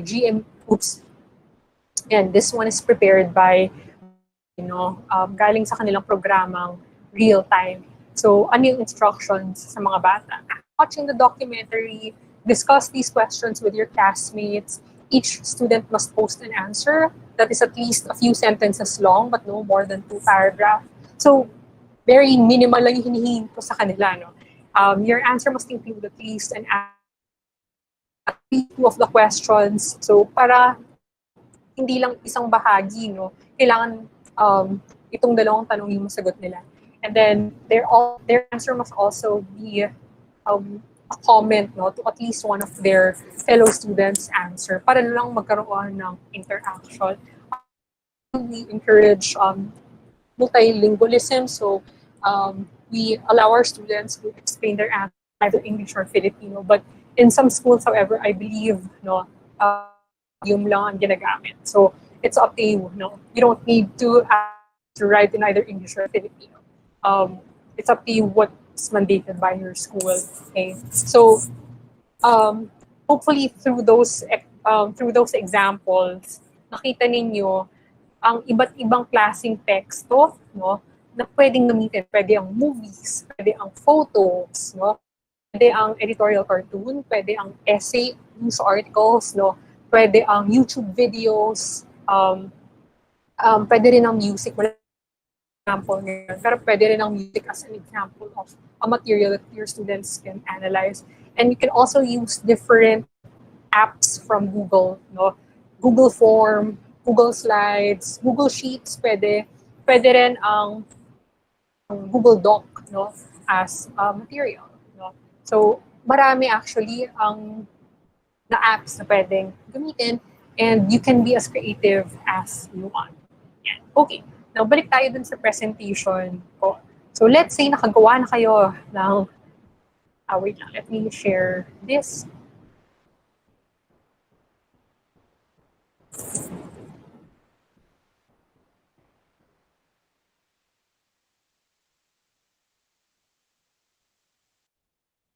Makikita ko yung fini-fail na ako ng kaming service provider.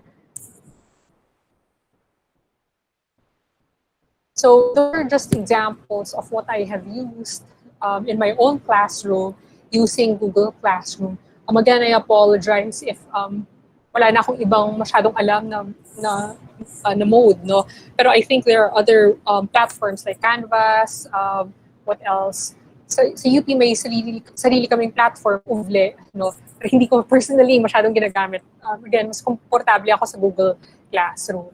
Okay, now, what do you need to remember?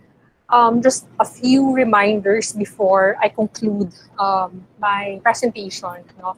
One, again, like I mentioned earlier, clarify what it's exactly that you want from your students, that you want them to know. Avoid natin yung masyadong malawak na tanong. I'll give this as an example. I've actually seen this from a teacher before. Ito yung tanong niya sa world history. Write everything that you know about the Black. Parang isipin ninyo kung kayo yung estudyante, how would you answer that type of question? Hindi lang yan, isipin ninyo kung kayo yung teacher, how do you know that the student deserves full points for that type of question? Kasi everything that you know, ang lawak niyan. No? So, ilimit natin. No? Let's be specific.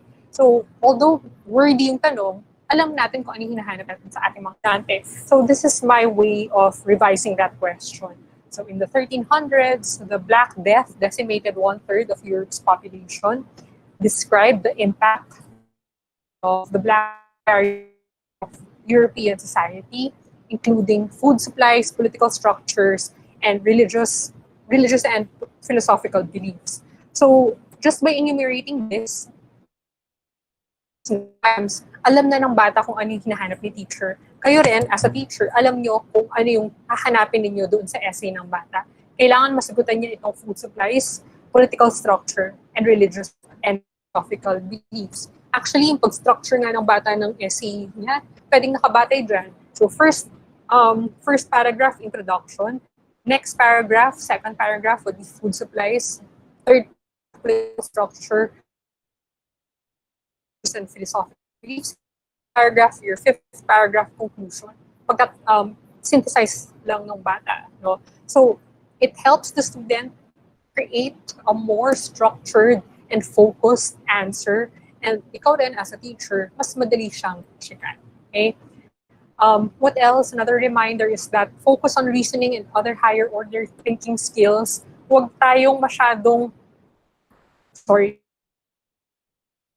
with yung mga give this as another example. Maraming social studies teachers na mahilig magpa-enumerate sa kanilang mga estudyante. So halimbawa, this is a typical question that's asked. List 3 restrictions put on Filipinos after the Treaty of Paris. Now, what's my problem with that? It's very easy to find the answer with just one Google search.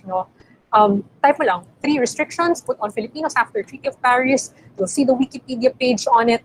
Copy paste, voila. You get the correct answer for that question. So it's easily Googleable. Now, so again, a little tweaking. Actually, it's not a little tweaking. It's a major revision of the question. So we asked the students to restrictions, to describe it. Ano kaya yung purpose ng restriction na yon? Ano yung nag-impact niya sa mga Pilipino noong unang panahon? And then lastly, ano yung nararamdaman natin na epekto ng restrictions na yon? So nakita ninyo, multi-level yung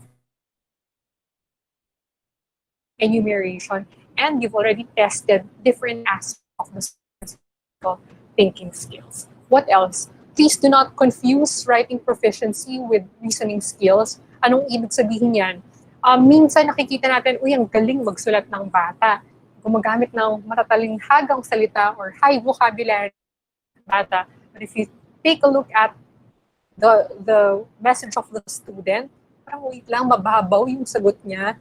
If anything, minsan it's flawed with, or it's written with logical fallacies. So wala yan sa kagandahan ng mga salitang ginamit, wala rin yan sa haba nandun yan sa reasoning skills and argumentative skills ng bata, no? And dun sa kakayahan niyang mag-cite ng credible or reliable sources. And lastly, please guide your students in the direction of an appropriate response without really spelling out the answer, no? So dito papasok yung consultation with the teacher. Do not give away the answer such that every student has exactly the same response. Gagabayan lang natin sila. No? Hindi natin bibigay sa kanila ang tamang sagot. There's a difference between those two things. So what can we help? What can we do to help our students? Well, we can them beforehand of what to expect and what to prepare. So usually when prior to the assessment, no, sinasabi ko na sa kanila, na yung notes, yung mga nyo. Them that they still need to learn the material even though it's open. Because they would need so much time, you know, to understand what the content of the materials are before they can successfully understand or accomplish the assessment task. Well, what else? Remind them not to count on having time to look up all the answers. Lalong-lalo na kung ibigay niyo sa kanila, no? Please remind them that they don't have the luxury of time. So doon papasok siguro yung pag-i-insert ng due dates, no? Sa inyong assessment exercise. Sa Google Classroom, merong option doon, due date at saka due time, no? So due date, kailan siya kailangan ipasa, tapos kung anong oras din. May option naman kayo na alisin yung oras, no? May option din kayo na hindi magbigay ng deadline. Another advantage of using Google Classroom is that malalaman ninyo kung sino yung late na nag-submit. Kahit 1 minute lang yan. Kasi Philippine Standard Time yan nakabase. So, let's say, deadline ninyo ay 12 noon. Pag may batang nagpasa ng 12:05, lalabas yan sa Google Classroom. So, that's the advantage of using such a platform. What else? Give tips on organizing their resources so that they can find the information they need efficiently. So perhaps may session kayo, how do you take notes? What else? How do you tabs on your materials? Ano ba yung tamang paraan ng pag-highlight ng hindi lahat yan hina-highlight. The only concepts, hindi yung mga bata kasi, ako rin guilty ako dyan nung high school ako. Pag binuksan mo yung textbook ko, iba't ibang kulay ng below ang ginamit ko sa pag-highlight. Actually, rainbow, unicorn textbook, no? Sobrang kulay. If you think about it, wala talaga ako naintindihan kasi nag-highlight lang ako without really making any distinction from important versus non-important information. We have to also give our students tips on how to sort their notes, how to create their notes. What else? Let's also be flexible. Let's lower the stakes. Lalong-lalo na ngayon, if you think about it, in the midst of a pandemic or in the midst of a health crisis. So aside from fulfilling the educational needs of our students, you know, we also have to be concerned with our health. And nandun pa rin yung lingering anxiety kung magkaka-COVID ba, kung magiging biktima ba ako ng COVID. No? So let's help our students cope with that by lowering the stakes of our assessment. No? Hindi siya yung fail or pass lang na option with our students. O kapag hindi mo naipasa itong requirement, wala na, bagsak na itong SEM or quarter. So let's be flexible with our students. Let's also consider allowing resubmissions. No? For me personally, in my classes right now in the university, no, for what we call soft deadlines. No? Anong ibig sabihin nun? Wala ng deduction kung hindi nila maipapasa on time. Ano lang yung matatanggap nila. If they pass on time, they get additional 2 points. May incentive lang ako, but I wish them submit it. Kasi nila, mamaya, ano, meron pala silang COVID case sa family. Not only that, mamaya limited lang pala yung resources nila at home. So, I'm flexible, no, with respect to resubmissions and allowing late submissions. Third, and I hope hindi lang actually sa basic ed sector ito problema, pati rin university. an obsession when it comes to numerical grades. At this time, I think let's veer away from that and let's veer towards emphasizing learning as the reward itself, not the high. It's time take time to appreciate that, no, yung importance of learning versus grades. Parang yun yata yung mas mahalaga ngayon more than grades because we're now living in extraordinary, if not scary times. No? So that's something that we also have to be flexible with. Another would be let's trust and communicate regularly with our students. I know thinking that our students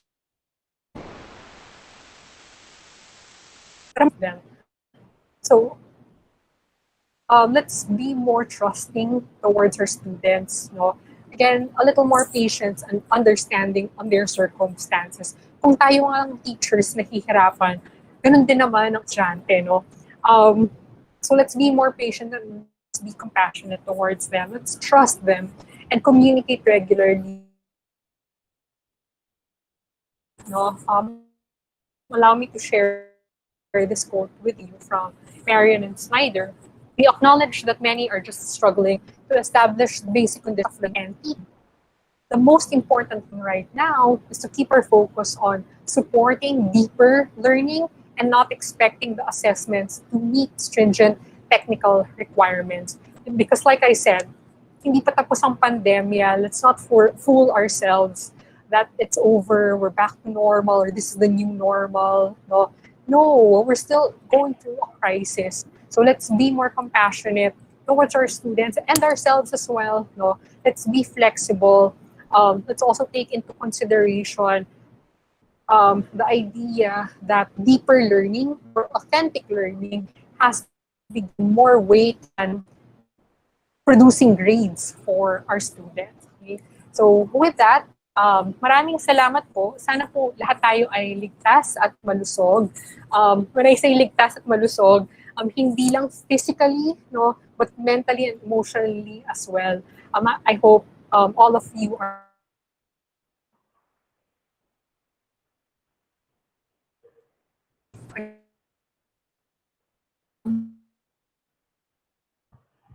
lang ang aking time. Pero kung may isa o dalawang tanong, please ask ahead.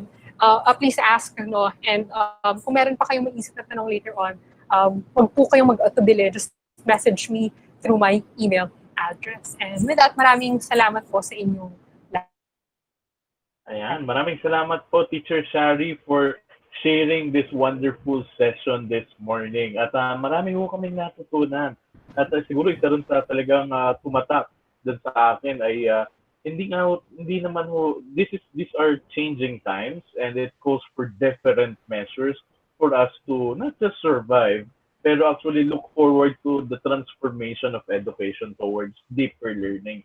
Kasi di ba, di ho siguro may iwasan na tayo ay mag-focus sa grades, sa quantity, sa over quality, at marami pang ibang mga bagay. So talagang consider learning not just hindi lang grades, no? Huwag po tayo masyadong strict.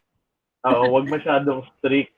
Ayan. Kasi talagang ano lang tayo, no? Parang from guide na, nagiging guide na tayo. We change our roles into guides, not just the stage at the stage. Di ba? So, ngayon po, ano tayo guide by the side. Ayan. So, yun nga po yung sinasabi nila. So, siguro kung may questions, okay rin, pwede po tayong tumanggap ng isa o dalawa na kung may mga gustong magtanong kay Teacher Shari. Ito po, kay kay Teacher Arlie Bitibit, are there any other ways or methods of assessment that the teacher could use if the learning delivery mode is purely printed, modular, offline, given that there is no cellular network in the area? So ito po ay mga correspondence learning siguro ho ang style nito. So ano ang idea nyo pagdating sa assessment in this kind of offline modular resources? So, salamat po, Ma'am Arlie. Bit, I'm sorry I'm using the wrong pronouns, no? Wrong title. But like I said earlier, no, lahat naman ito ay convertible into printed forms, no? Tulad nung kanina yung share ko ng worksheet nung sa Gladiator, that's the pen and paper version. And nakita ninyo kung paano ko siya tinransform into an online mode, no, by using Google Slides. All of the exercises that I showed you can actually be transformed into a pen and paper or physical, no, printed versions. Yung shinare ko na exercise regarding sorting, sequencing. So, pwede yan nasa isang page lang. So, tapos yung 3 pictures ay nakalagay doon sa page. Tapos sa baba, isusulat lang ng estudyante kung ano yung order, no? So, with 1 being the oldest and 3 as the latest photo. So, nakita natin from Google Slide, pwede pala siyang gawing worksheet na printed, no? Tapos sa baba, may maliit lang na space sa Google Form, no? Yung sa, let's say, yung halimbawa ko kanina dun sa weapons of mass destruction, kung saan mag-i-interpret sila ng editorial cartoon. So you have again, 1 page lang. A photo sa taas, no? Gagawin niyo lang siya using Microsoft halimbawa. So photo sa taas, tapos yung multiple choice questions. Okay?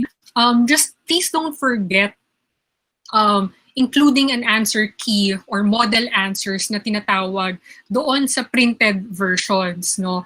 I'm not sure kung paano po yung paraan ng pagko-collect ng assessment answers ng inyong mga estudyante for the modular type, no?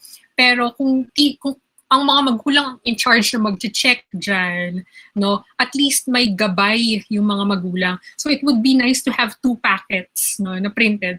1 for the student and then 1 for the parent, no? If it's the parent who would be the supporting teacher, no, or teacher aid sa konteksto ng bahay. Tapos para checkan yon, teacher yung ang magulang, no, yung magche-check base doon sa answer key or model answer. So yung mga ganitong, and these are also examples that are used in homeschooling sessions kung saan piniprint out din ng mga magulang yung kanilang mga modules na ginagamit sa homeschooling. So sana nasagot ko po yung tanong ninyo. Kaya kung mapapansin nyo, didn't really dwell too much time on technology. Ako dun sa crafting. Kasi para sa akin, yun naman talaga yung essence ng assessment. Regardless kung online or offline yan, regardless dun sa type of assessment na gagamitin ninyo, it really boils down on the kind of questions you ask as teachers. Yun po. Sana nasagot mo. So, ganda yung question, answer mo naman parang pang beauty queen. What is the essence of being a teacher? It is about deeper learning and yung mga for our learners. So, let me just read other questions from Miss Teacher Kimberly Makadangdang. What are other authentic assessments to be employed aside from essay type of assessments? Lalo na kung kinder to grade 3 yung learners, wherein natututo pa lang sila sa language, yung constructing sentence. So, ano ho yung pwede niyo mai-share pagdating sa ganitong perspective? Ayun. Hi, Ma'am Kimber. Mention na po hindi ganun ka galing yung magbibigay kong sagot. I'm not an teacher. You might be in a better position, no? But one tip that I could give would be, it doesn't need exercise, lalo na for K-3, no? Kasi dyan nagsisimula pa lang yung kakayahan ng mga bata to express their thoughts. So, pwedeng exercise yung, let's say, online, no? Pwedeng tanungin natin si mommy or si dad. Mommy o dad, may sagutin lang na tanong yung anak ninyo. Tapos take very short video, tapos i-upload lang or i-share lang nung bata. So, halimbawa, how did you find the weather today? Can you describe the weather today? So, yun lang. So, parang that's yung skill na tinetest natin dyan, yung ability ng bata na mapansin ang kanyang kapaligiran. No? So, in English, how do you describe the weather today? O maganda ba ang panahon ngayon? Ano yung sa tingin mo yung itsura ng panahon ngayon? Larawan nga sa akin. So, papansinin ng bata, ay, parang blue yung sky, no? Maliwanag, mainit sa labas, malamig sa loob kasi social, naka-AC sila 24/7 sa bahay. So, yung ganun. So, that's already a type of authentic assessment because tinitest na natin dyan yung abilidad o kakayahan ng bata na ma-articulate kung ano yung kanyang nararamdaman, no? Hindi man siya traditional na sinusulat, no? Pero tinitest na natin yung communication skills ng bata. Tapos grounded din literary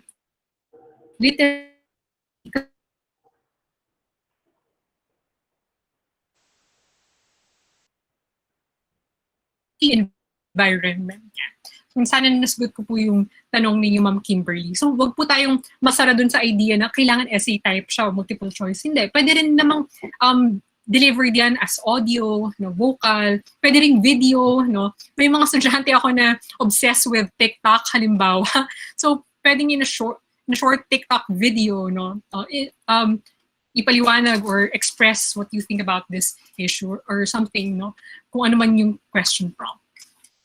Sana Ayan, nasagot so ko yung maraming salamat, Teacher Shari and Teacher Kimberly, no? Ganda ng mga discussions natin. Siguro, last question, no, is, ay, sabi po comment po ni Teacher Verena, so we're on the process of preparing our learners when parents packet. So, meron talaga na Maraming ginagawa salamat ngayon. po sa inyong effort. Grabe, parang minsan kapag nababalitaan ko kung ano yung ngayon, parang nakakalugmok pero at the same time, ang taas po talaga ng tingin ko sa ating mga public and private school, elementary and high school teachers because I could only imagine no, yung pagod na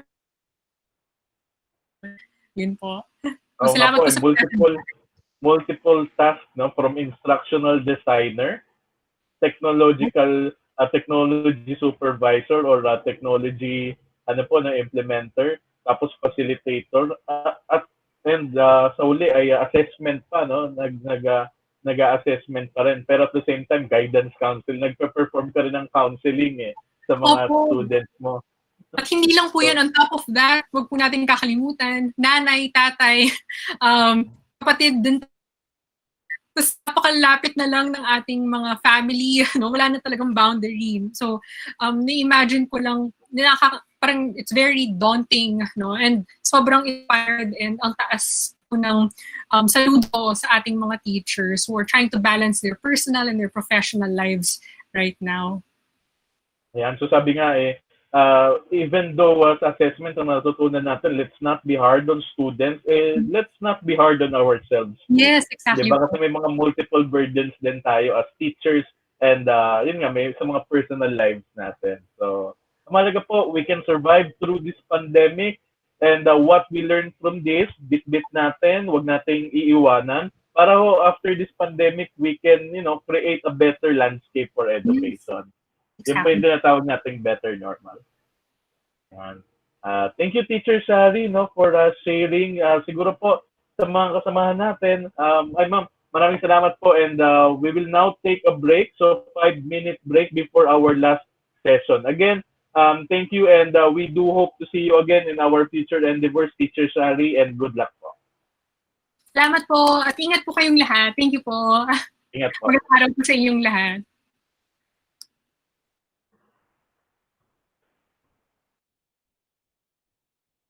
Ayan, so balik po tayo at 10:45, okay? To proceed with, so it's now 10:40 a.m. Balik po tayo ng 10:45, mag-break lang tayo ng saglit. And then the last session po is all about training management guidelines and standards. And then we close the session to synthesis and a few announcements. So maraming salamat po and we hope to see you 10:45 a.m. Thank you.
natutunan. Pero siguro yan lang natin, i-brief lang natin na onte, ay mag-recap lang tayo. On the first day, we learned about the roles of teachers, parents, and students in this new normal. So, kumbaga, grounding session siya sa atin at in-engage tayo ni Dr. Mary Grace Gomez on the perspectives, the attitudes that we need to inculcate amongst us as teachers in this changing time. So, binibigyan ng diin yung importansya ng mental health at ng mga ng mga ibang strategies na pwede nating i-incorporate kasi ngayon this is a changing times at kailangan din nagbabago rin ang ating rules bilang guro at we adapt to it. Okay? So, on the second day, one-day session po yan, a half-day session ni Dr. Liz Olegario on the learning theories relevant to open distance learning. At binigyan din ng diin yung pag-design ng mga instructional materials na bagay, angkop sa konteksto at environment ng ating mga learners dahil hindi kinahalaga, kumbaga, it is now shifting from the perspective of just, accepting or receiving this information. Hindi daw ganun lamang yung learning. Pero actually, this is to raise critical thinking and learn how to learn. Yun po yung mahalaga ngayon. Lalo na self-guided, independent, ang pinapahalagahan na form or attitude when it comes to open distance learning.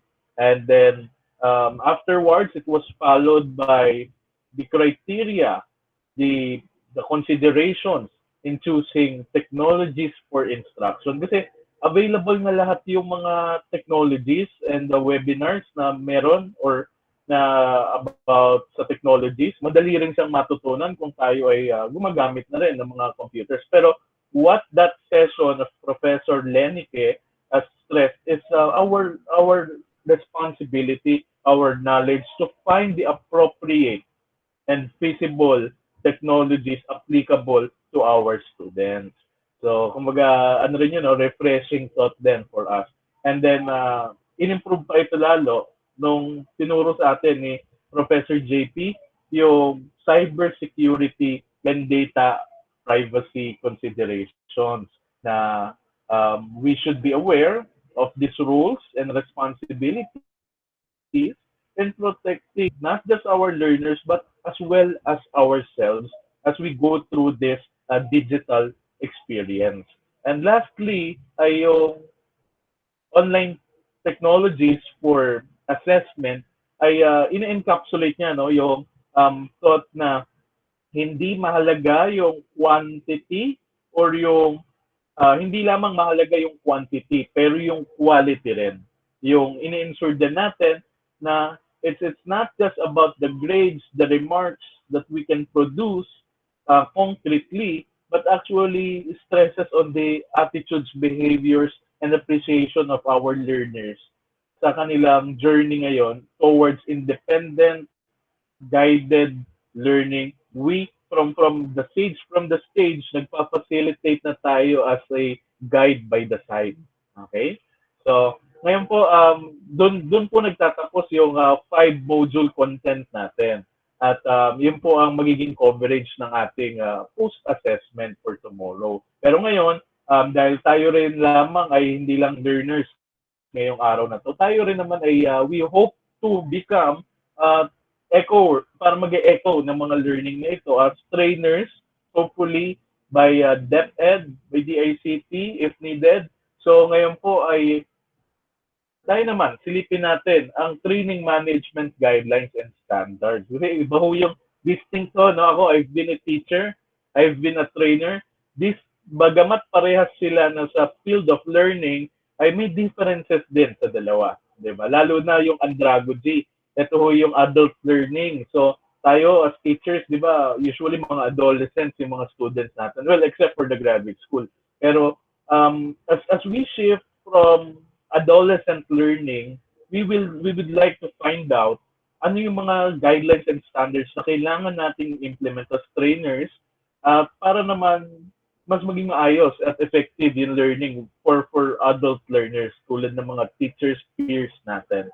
So let us call Sir June Ventanilla, the Chief of the Certification and Competence Courseware, Certification and Competency Development Division of the ICT Literacy and Competency Development Bureau. Sir June, Hi, Flor.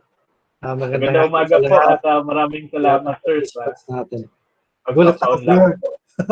Bigla ko napasama dito. Okay, simple lang naman. Tama. Maraming salamat at na-include mo ako dito. No? During the presentation, Flor, ipapatay ko yung video ko kasi medyo nagkakaproblema yung aking internet connection. Yes, sir. Sige po. Okay, sige ha. Sandali lang. I-share ko lang yung aking... Mukhang may mga familiar names dito ah. Opo, mukhang mga umattend na siguro sa mga training natin. Oo nga eh. Familiar. Karamihan familiar. Okay, again, magandang hapon sa inyong lahat. Sa mga teachers, trainers, consultants na mag-i-implement ng training na ito after attending this training of trainers. I belong to the ILCD Bureau, the ICT Literacy Development Bureau, and for all information ng lahat, ang ILCDB po ang training arm ng Department of ICT. Okay, and mostly lahat po ng courses o training na kinakonduct namin ay face-to-face. So, tinamaan po kami ng pandemic sa aming service na gano'n, training implementation. And, but then, hindi nagtapos doon yung aming service. We developed the webinar kasi yun yung naging trend. Just to make na maging relevant pa rin kami sa pagtama ng pandemic. Again, webinar is just the awareness, ano? So the management of the ICT task ILCDB to generate or draft or craft, okay, to guidelines in the conduct of capacity building trainings. It is aimed at capacitating and upskilling the ICT competencies of teachers, administrators, educators, and students in the different public schools and state universities and colleges. So, kung mapapansin po ninyo, yung task ay nakafocus po sa mga teachers and students. Okay? And kasi yun po yung papasok na na concern nung tumama yung pandemic natin. But then again, hindi naman din po kinalimutan yung talagang focus namin yung government sector. So that's why nahati po yung aming focus sa dalawang sectors. The first one is digital training for teachers, and yung isa naman po is yung digital workforce. So yung digital teachers, yan po yung hawak ni Flor na kinoconduct ngayon. And yung digital workforce, yun po yung government sector and other clients ng DICT. So I think may mga participants dito na attendee o attendees din ng aming TOT sa digital workforce. Like may napansin ako dyan si Michael Holo, I think from DepEd siya. Okay? And these capacity building initiatives are geared towards the transformation of current teachers and digital teachers that should focus on developing digital literacy as core competency. So, ang focus po niyan ay magkaroon ng competency lahat po ng teachers natin. That is knowledge and skills on how to best use the digital resources to enhance or to facilitate flexible learning and teaching. So malaki pa yung responsibilities namin para po turuan yung mga teachers na gumamit ng digital resources sa kanila pong pagtuturo. Kasi malaki din po yung responsibilidad nila na aming nakita. Sir John? Apo. Sorry po, sir. May tanong ko lang po kung may nag-play na ho kayo ng slides Wala pa, or wala nasa pa. cover. Okay po. Wala pa, Sige po. wala pa. Parang intro pa lang. Okay po.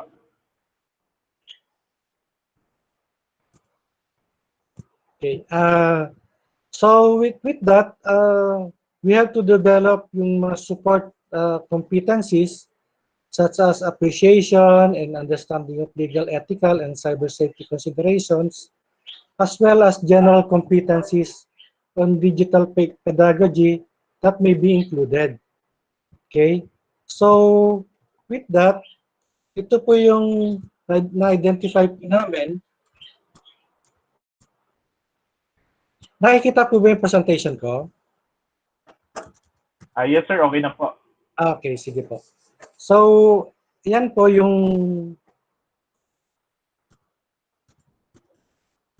yan. Hindi po nag-rumble yung aking ano eh.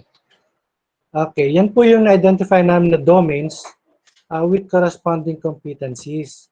Okay, we have identified for yung technology operations and concepts, the social, ethical, legal, and cyber safety, the pedagogical, and the professional.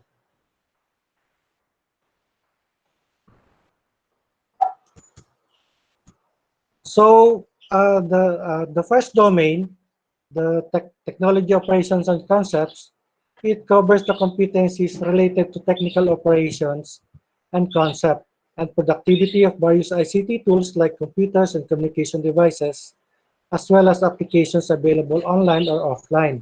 Basically po, ito po ay nakafocus dun sa mga tools for users. Yung office tools, yung pong paggawa ng yung web development na basic lang po, yung pag-identify ng parts ng computers, paano mag-troubleshoot ng error sa computers, ano po yung parts ng window. So yun, dyan po nakafocus tong domain number 1. So ito po naman yung kaakibat na competencies na dapat pong kasama o yung kaya gawin ng ating mga teachers. They must be able to demonstrate knowledge and skills in basic computer operation and other information devices, including basic troubleshooting and maintenance. Use appropriate office and teaching productivity tools. Ito lang po yung MS Office natin, Word, Excel, PowerPoint, na basic po para gamitin sa ating pagtuturo. Understand and effectively use the internet and network applications and resources. Ito po yung emailing, searching, search engines, so paano po mag-search sa internet, okay? And demonstrate knowledge and skills, information, and data management. So, malaki po kasi yung pagkakaiba ng data and sa information. Data is raw. Hindi pa siya processed. Kapag na-process na po yung data, ibig sabihin yan, information na. Like yung name. Name, pag sinabi mong Julio Ventanilla Jr., data pa lang yan. Pero kapag hinati mo po siya ng first name, middle name, surname, plus yung extension name, so naging information na po siya. Kasi pag pinrocess po yan ng isang program, pwede po kayong mag-sort using the surname or the first name or the middle name or the extension name. Okay? So the second one, the second domain focuses on the social, ethical, legal, and cyber safety. Dito naman, it covers competencies related to social, ethical, legal, and cyber safety considerations. Ito po yung nagre-refer po dun sa mga social media postings or sharings. May mga batas po tayo tungkol dyan, and meron din pong batas para sa data privacy. Hindi po basta-basta nag-share ng information, and di lang din po basta-basta nag-gather ng information, kasi may batas po tayo na dapat sundin. Okay, and even po yung pag-share ng mga information. Okay, even po yung pagsasalita using the social media or the internet, hindi po yung bawal po yung mga nagmumura, okay? may kasama po talagang legal impediments yan.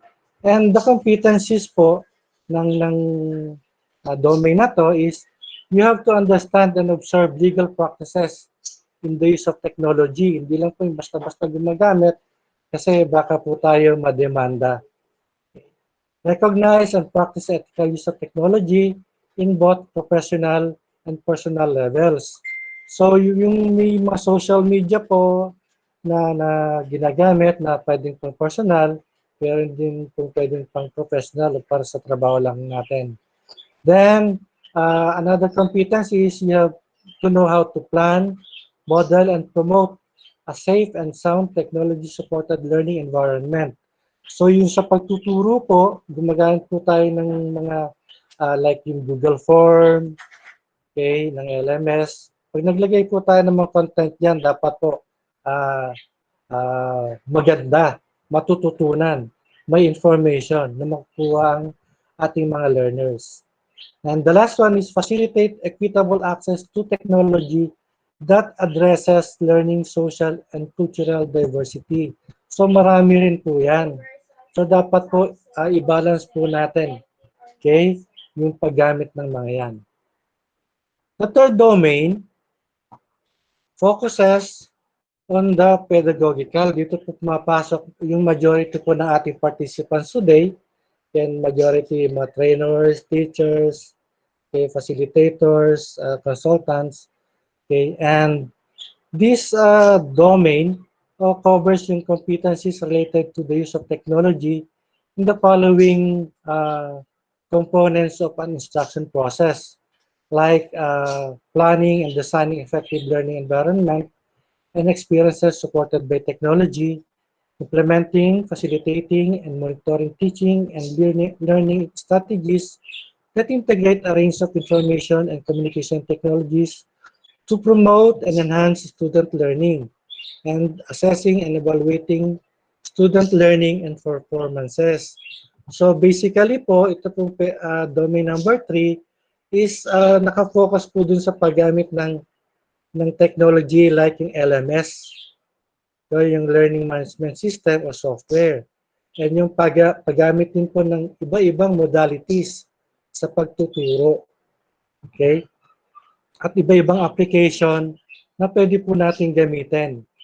Okay? And yung competency po dito is apply technology to develop students' high-order thinking skills and creativity, provide performance tasks that require students to locate and analyze information, and to use a variety of media to clearly communicate results. Conduct open and flexible learning environments where technology is used to support a variety of interactions among students, cooperative learning, and peer instructions, and so on and so forth. Kung meron po dito nakagamit na ng LMS, kahit yung basic lang po like yung Google Classroom, doon po, ito, sa paggamit po nito, lahat ng competency na to, yung pag-develop po ng modules, ng quizzes, exams, pag-assign po ng student number sa estudyante, pag-create po ng isang class, kaya nandoon po yan, even po yung communication ninyo with the students, nandito po dapat yung competency ninyo sa domain number 3 sa pedagogical. Okay? So, and the last one is yung professional. Okay? This professional domain covers the competencies related to professional growth and development, research, innovation, and collaboration. Minsan po, at karaniwan po, ito po yung nagiging focus namin sa amin pong training management and implementation. Ito po yung nagre-refer dun sa mga 4IR, yung 4th Industrial Revolution, na dapat po malaman, parang additional info para po professional growth ng isang trainer. Like yung knowledge about the AR, yung artificial yung virtual reality, artificial reality, the blockchain, the artificial intelligence, yung pong current na ginagawa natin, yung digital transformation technologies, the digital transformation services, yung e-government project management, mahalaga po ito sa inyo, yung social media for development, mahalaga rin po yan. Meron din po yung ICT resource acquisition, which is based dun sa Republic Act 9184, yung sa resource acquisition natin. And data-driven governance. Pwede rin po dyan yung data privacy protection guide, and more on yung higher level ng cybersecurity. Okay, and the competencies naman po dito ay yung proactively engaged in exploring and learning new and emerging technologies.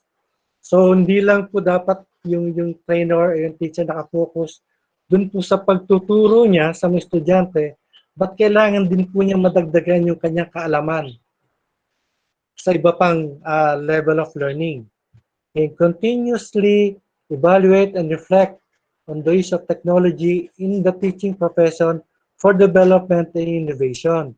So hindi lang po gagamit po tayo ng technology, hindi lang po paper-based, dapat meron tayo ng Google Meet, o ng Zoom, o ng MS Teams, pwede po tayong gumamit ng ibang tools to develop interactive web page, hindi lang po yung basic na gusto nagpakita lang po ng page, and share experiences and expertise, and collaborate with peers and stakeholders in advancing the use of technology in education.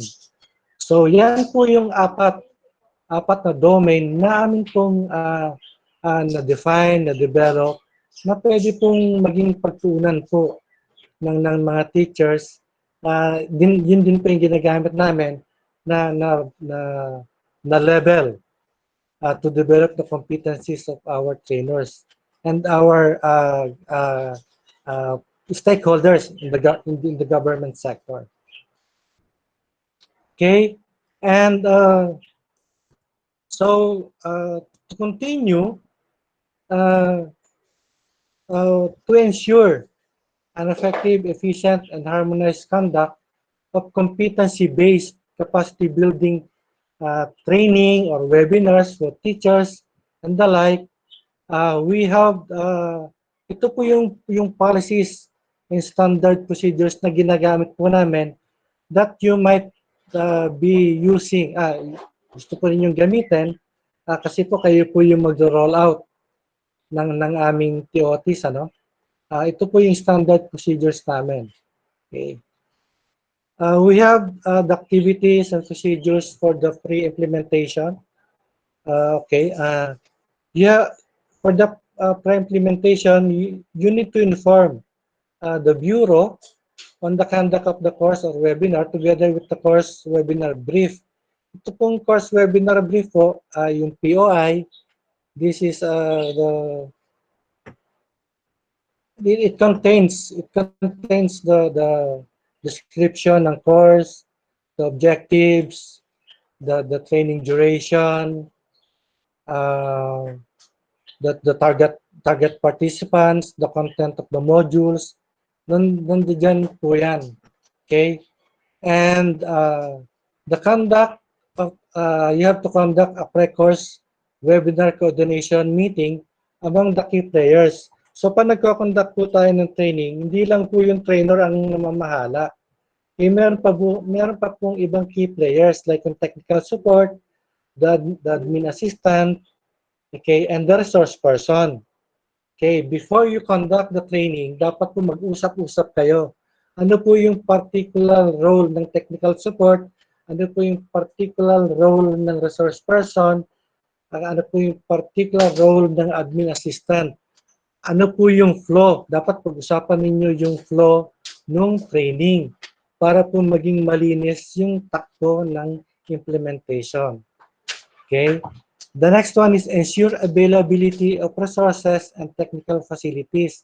Again, kailangan po natin dapat available lahat yan. Well, yung pong internet connection, wala pong makapagsabi na na laging reliable, ano po. Kasi tulad ko, pinatay ko yung video ko, yung camera ko kasi medyo mabagal po talaga yung internet connection ko ngayon. Okay. So, pero dapat po ensure natin lahat yan. Ano po yung mga documents na dapat gamitin, dapat nakahilera na po yung presentation slides, o yung presentation deck, ano po yung mga activities, kung may quiz po, dapat nakalagay na yan. Okay, kung meron din pong orientation na dapat gamitin, naka-place na rin po yan. Then, assign a course webinar code for easy identification and monitoring. So, kami po kasi sa LCDB, nag-assign po kami ng code bawat course. Okay, like, for instance, meron po kaming course sa calendar na digital-driven governance, and we have to conduct that in one every quarter. So, meron tayong 4. So, ang course code mo po natin dyan is DDG 2020-01. Yung pong 01, yun po yung first implementation. Okay, kapag sa year 2020 ng data-driven governance training. So, kung naging 02 po yan, yan na po yung second implementation. So, para po maging mabilis lang po yung takbo at saka hindi po malilito yung ating admin o yung registrar sa pag-implement ng courses na yan. And determine the platform to be utilized. Okay, ano po ba yung gagamitin natin? Google Meet, MS Teams, Zoom, and properly coordinated po yan with all the key players sa implementation ng course. Then, you have to create a registration link. Okay, preferably yung bit.ly or tiny URL kasi yan po yung mga free. Or you can create a QR code for the registration link. So, I think lahat naman po kayo naka-attend na rin po ng mga webinars and training like this one. And meron po mga registration link para po malaman natin kung sino-sino po talaga yung mga willing na umattend ng ating training o courses. Okay, then monitor registration of participants. So, nagbigay po tayo ng registration link. Kung nag-open na po yung registration link na yan, dapat i-monitor natin. Sino-sino po ba yung mga nag-register? Okay? And the last one is, okay, marami pa pala. Email registered participants all presentation materials of resource person. So kung confirm na po yung mga participants na yan, we have to ensure na dapat mapadalhan sila ng presentation materials ng resource person. O kung wala po yung resource person, baka po meron tayong existing na training materials, pwede na po natin ipadala yun sa ating confirmed participants. Ito po yung mga documents na dapat nating i-prepare before we conduct the training or the webinar or the course. Ito po yung kanina yung POI, yung Program of Instruction. Ito po yung webinar brief. Okay? Yung course session schedule. Ito po yung training schedule. Ang tawag po namin dito is training schedule. Dito po nakalagay kung ano po yung course code, ano po yung duration, ano yung time ng training, sino-sino po yung key players, the source person, the course officer, hello? And yung pong topics per day. So nakalagay po dyan sa training schedule na yan. Then you have to prepare also the service contract if applicable kasi kailangan po yan. Tulad po ninyo, mag-roll out po kayo, dapat meron po kayong service contract. Okay, bakit po? Kasi po babayaran po kayo, bibigyan po kayo ng honoraria. Okay. And you have also to prepare the infographics para po ito yung marketing strategy natin at to be posted sa Facebook pages ng city, ng ILCD Bureau or regional cluster offices. Okay, together with the registration form link. You have to prepare also yung invitation a letter. So, kung specific po yung invitation natin sa isang office, mas maganda po, ano? dapat makapag-prepare tayo niyan. We have also to prepare the registration form. Okay, dapat po yung registration form, meron po yung limit lang po information as per yung RA number 10173, yung Philippine Data Privacy Act. Okay, and we have to prepare also the tentative list of participants. Okay, kung maaari po, Google form. We have also need to prepare yung evaluation form. Ito po yung magiging feedback o survey form natin kung ano po yung palagay ng mga participants po sa kanandak nating training o webinar o course para po malaman po natin kung ano po yung pwede nating i-improve sa pag-implement na ating mga courses. And the course na requirements to evaluate the accomplishment ng intended learning outcome. Ano, makikita po ito o makukuha natin sa resource person. Bakit may mga graded requirements po sila like quiz, case study, laboratory activities, or other coursework. Okay? So, yun po lahat yung dapat nating i-prepare before we conduct the training. And this one is, ito naman po yung activities natin during the webinar or the course implementation. Okay? We need to conduct, di ba nakapag-prepare na tayo lahat ng documents mo, presentation text, and so on and so forth, no? We have to conduct the orientation.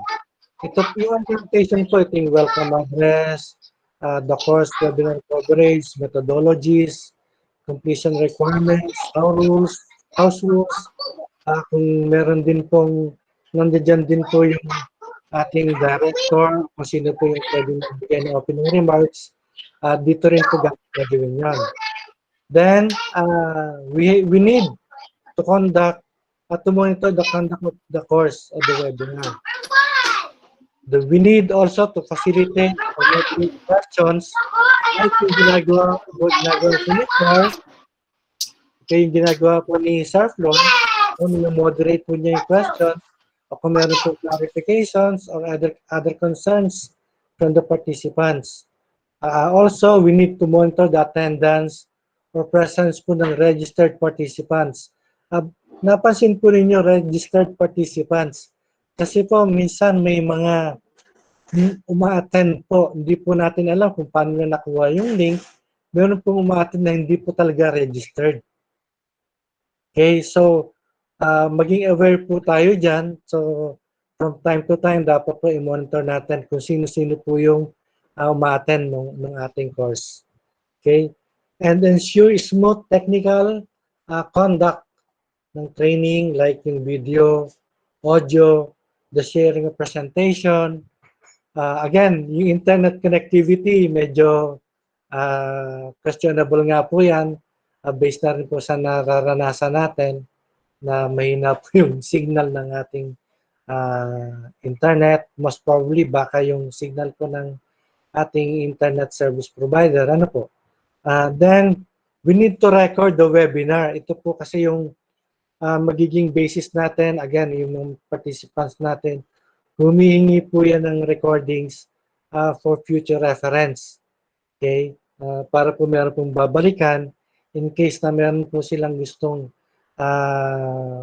may question or may gusto nilang mag-refer na baka i-validate po lang hindi pa nila narinig o nalampasan.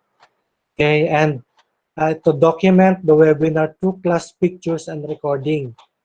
Okay, yung class picture po, again, relevant dun po sa data privacy, saka po dun sa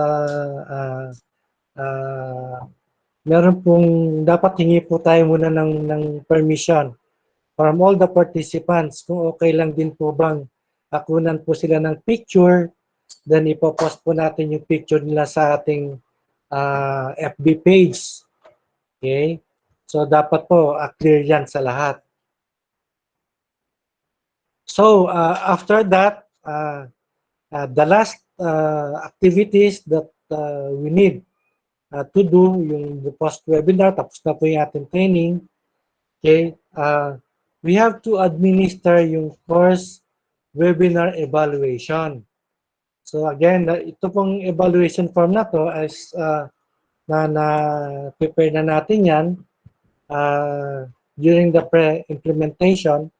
So ngayon naman po, i-administer na po natin yung pagkuha po ng evaluation from the participants. Then we need to generate the actual, the list of actual attendees. Okay, kasi may mga times po na the first day meron pong kumpleto, the second day medyo nabawasan, the third day medyo nabawasan again. Most probably maraming factors po yan, baka tinawag ng boss or nagkaroon ng problema doon sa area nila, hindi na nakapasok because of the poor internet connectivity. So again, case-to-case basis po yung pagkuha ng actual attendees.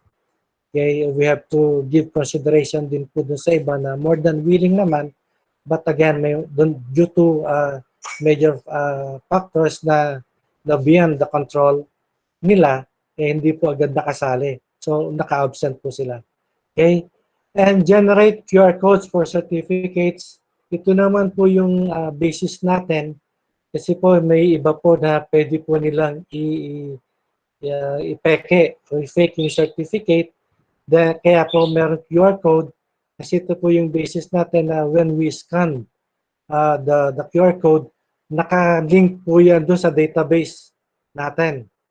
Na ito pong participant na to is legitimate participant ng training na to. Okay, hindi po basta-basta na fake yung QR code. Okay, but meron din po namang free QR code generator from the internet na pwede natin kunin. Then, conduct post-implementation meeting among key players. Kung po sa pre-implementation, nagkaroon po tayo ng post-meeting with key players. After the conduct din po, dapat mag-usap-usap din po tayo. Yung course officer, yung source person, the tech support, the admin assistant, okay. Pag-usapan po ninyo what went well, what went wrong, ano po yung observation, ano po yung dapat pang i-improve sa pag-conduct po ng ating training. So dapat po nagagawa po natin itong post-implementation meeting na to kasi ito po yung magiging basis natin to better improve yung ating pong implementation ng courses. And dito rin po natin malalaman kung meron pa po ba tayong dapat idagdag o i-generate o i-develop na another course related din po sa course na kinonduct natin. Then, submit course webinar accomplishment report. Ito pong accomplishment report na to, gagawa po yung course officer ng sarili niya accomplishment report, and the vendor source person, gagawa din po siya ng sarili niyang accomplishment report. Ang tawag po doon is terminal report. Okay? And ito po yung mga documents na dapat po natin i-prepare. Ito po yung, sorry po. The attendance sheet, the final list of participants, okay, yung type of certificate to be issued. Ito po.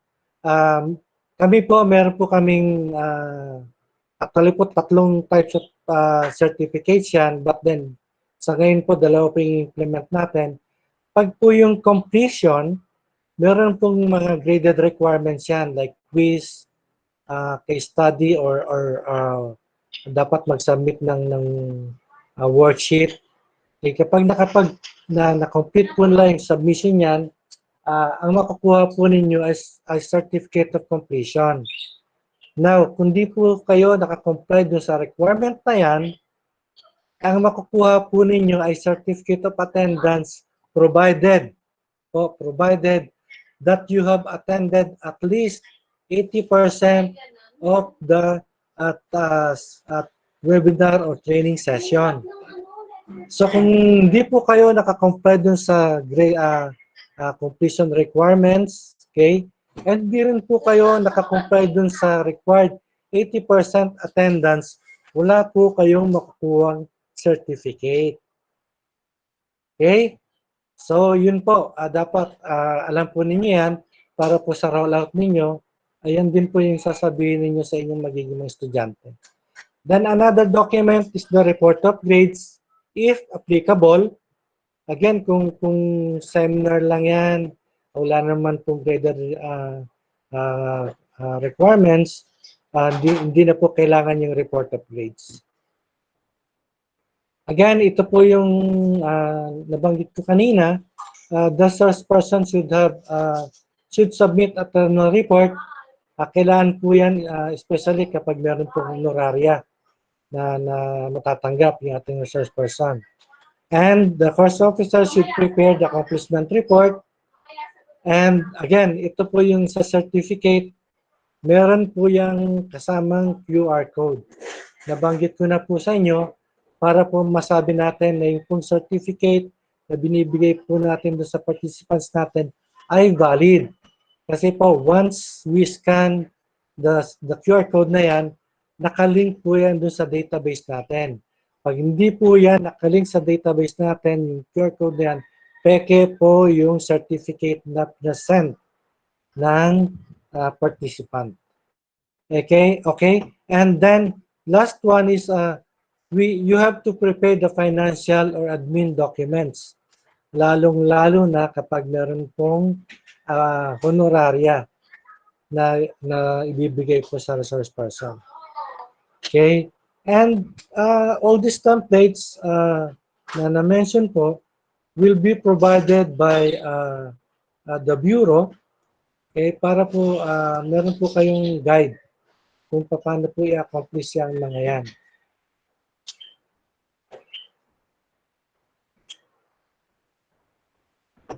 And with that, okay, this above mentioned guidelines shall be further detailed and enhanced through the digital training teachers program and the digital workforce training program, which is currently being developed as a component of the digital education project of the Digital Philippines program. Okay, and again, I hope naliwanagan po kayo dito po sa mga policies and activities na dapat po natin gawin before, during, and after the conduct of the training or webinar or course. And as well as yung mga competencies po na target natin given the 4 domains na na-discuss po kanina. Okay? And with that, maraming salamat po sa inyong lahat. And good luck po sa lahat ng participants sa TOT na to. And we hope na you will be guided by these activities during the rollout. Okay, ng same TOT dun po sa ating mga target clients. Specifically sa inyo po, yung atin pong mga minamahal na trainers, na teachers, and napakalaki po ng aming responsibilidad to transform the teachers into digital teachers and the students na maging digital learners. Okay, again, maraming salamat po at napagtiisan po ninyong pakinggan ang aking presentation. Salamat po, Sir Flor. Yes, sir. Sir Jun, thank you for for presenting our training standards and guidance. Alam namin siguro marami pa tayong mga katanungan at nandito naman din po ang ating mga regional focal persons to assist you. Siguro may mga questions tayo na pwede nating sagutin. This is from Teacher Arlie Bitibit. Actually, tatlo itong questions na to. So, isa-isayin lang po natin. And so, where do we register for the webinar? Is it from ILCDB? Kung may seminar ho na inorganize, depende ho kung sino yung nag-organize na yon. Halimbawa, Department of Education po, Department of Education ho ang, of course, magbabayad sa inyo, ang mag-organize niyan, and registration. Kung ILCDB, DICT po yun, kung sino yung immediate DICT unit na nag-invite sa inyo, then they will be responsible for organizing the registration process. So halimbawa lamang po, you are from, let's say you are from Cagayan de Oro, yung Mindanao Cluster 2 officers natin ang mag-organize ng registration process for you. So kumbaga ho, kayo po ay resource person at beyond your responsibility naman yung registration. Basta as a resource person, nariyan po kayo para magturo. So kumbaga lahat po ng administrative work ng training ay yung counterpart cluster ng DICT po ang mag-organize nito para sa inyo. And then the second question is, should we coordinate with or submit a proposal to the school's division superintendent before we ask for the contract to the conduct of the webinar? Actually po, DICT po, yung DICT regional, okay, yung regional po, ang mag-organize ng succeeding trainings if they have the time and of course the budget, the resources. At sila po ang magsasubmit ng proposal sa inyo pong schools division superintendent. So, ibig sabihin, no, kung meron nung isasubmit. Kung wala naman, no, let's just wait for it, okay? So, kumbaga, hindi ito yung something constant na lahat po tayo makukuha or lahat tayo, we expect every week may ganitong training. Siyempre, dependent po ito sa schedule and resources din ng ating counterpart regional offices by the ICT. Tapos, of course, the contract to be conducted. Definitely ho, bibigyan ho kayo ng contract. So may templates din ho kaming ibinigay ng contract sa mga regional officers natin, regional or provincial officers natin ng DICT. So definitely ho, ask for the contract before starting. Depende rin sa condition kasi prepared naman na ho yung template eh. So pipirmahan nyo muna bago nyo padala bago kami mag-confirm. So, pero siguro ang magandang question is, kailangan bang pirmahan pa ng superintendent or ng principal? Definitely po, kailangan pirmahan. Kasi official hours, kung sakasakali ho na magtitrain kayo, unless it's Saturday or Sunday na schedule. Pero definitely, kung official hours, official functions po ninyo ay matatamaan for conducting the training, then you would have to secure the approval doon sa ino-note ko yung contract ninyo ng division school superintendent or kung sino man ho yung responsible over that contract provision. Who can we contact from ILCDB? We suggest you communicate first with regional counterparts. Tapos from them, sila po ang magko-coordinate namin. So yun po ang ating flow of if you need anything directly from ILCDB, makipag-coordinate lamang po kayo sa regional offices or provincial offices ng DICT, then the message will be brought into us. Para rin ho alam nila muna yung concern ninyo bago dumating sa amin sa central office. What are we thinking is kami yung mag-i-initiate. Yun yung perspective ni Sir Roy. Sir June? Sir June, Yes, sir. sorry po, may question ako. May thoughts lang na naisip din po nila, expected din nila, baka rin sila lang din daw yung mag-initiate ng training na yun. So ano po ang perspective niyo? Hindi po. If you want to roll out, again, nasabi na po ni Sir Flor, you have to coordinate with the regional offices po ng DICT that you are going to conduct the same training. Tama po. Para po maging clear lang, meron pong coordination with, kasi po binaba na namin lahat yung roles and then responsibilities dun po sa regional cluster offices namin. So you need to coordinate with them. Kahit hindi na po direkta sa amin, kung saan pong cluster kayo kasama, sila na lang po. Saka Sir Roy, definitely kung kayo lang ho ang mag-initiate, hindi ho kayo mababayaran. Wala rin yung tutulong sa inyo paghanap ng participant. So kumbaga ho, definitely you would have to coordinate with the regional cluster offices. Siguro para mas malinaw, no, organizing and administration DICT po yan, regional office. Ang role lang po ninyo is pool po kayo, no? Ibig sabihin pool ay grupo ng mga tao na pwede naming kontakin at imbitahan bilang resource person. So, ibig sabihin po ay kayo ng ating regional or provincial officers of the ACT. So, the next question is from Mr. Alec Jordan. Maghihintay po kami sa DICT clusters ng return service of contract. Actually po, nabigay na rin namin yung template ng return service contract. So, you may now contact, no? Depende rin po, no? Yung paghiwalayin po natin, no? Yung return service contract is for the training, pero yung available na po yun. Pero yung contract as a resource person, halimbawa kayo po ay kukunin so for this particular date, ay definitely po yung regional cluster or the provincial office po ang magbibigay sa inyo ng kopya noon. Kasi definitely pag binigyan kayo, kino-confirm namin na meron kayong training. Yan po. Any questions po? Hi, Flor. Hi, Flor.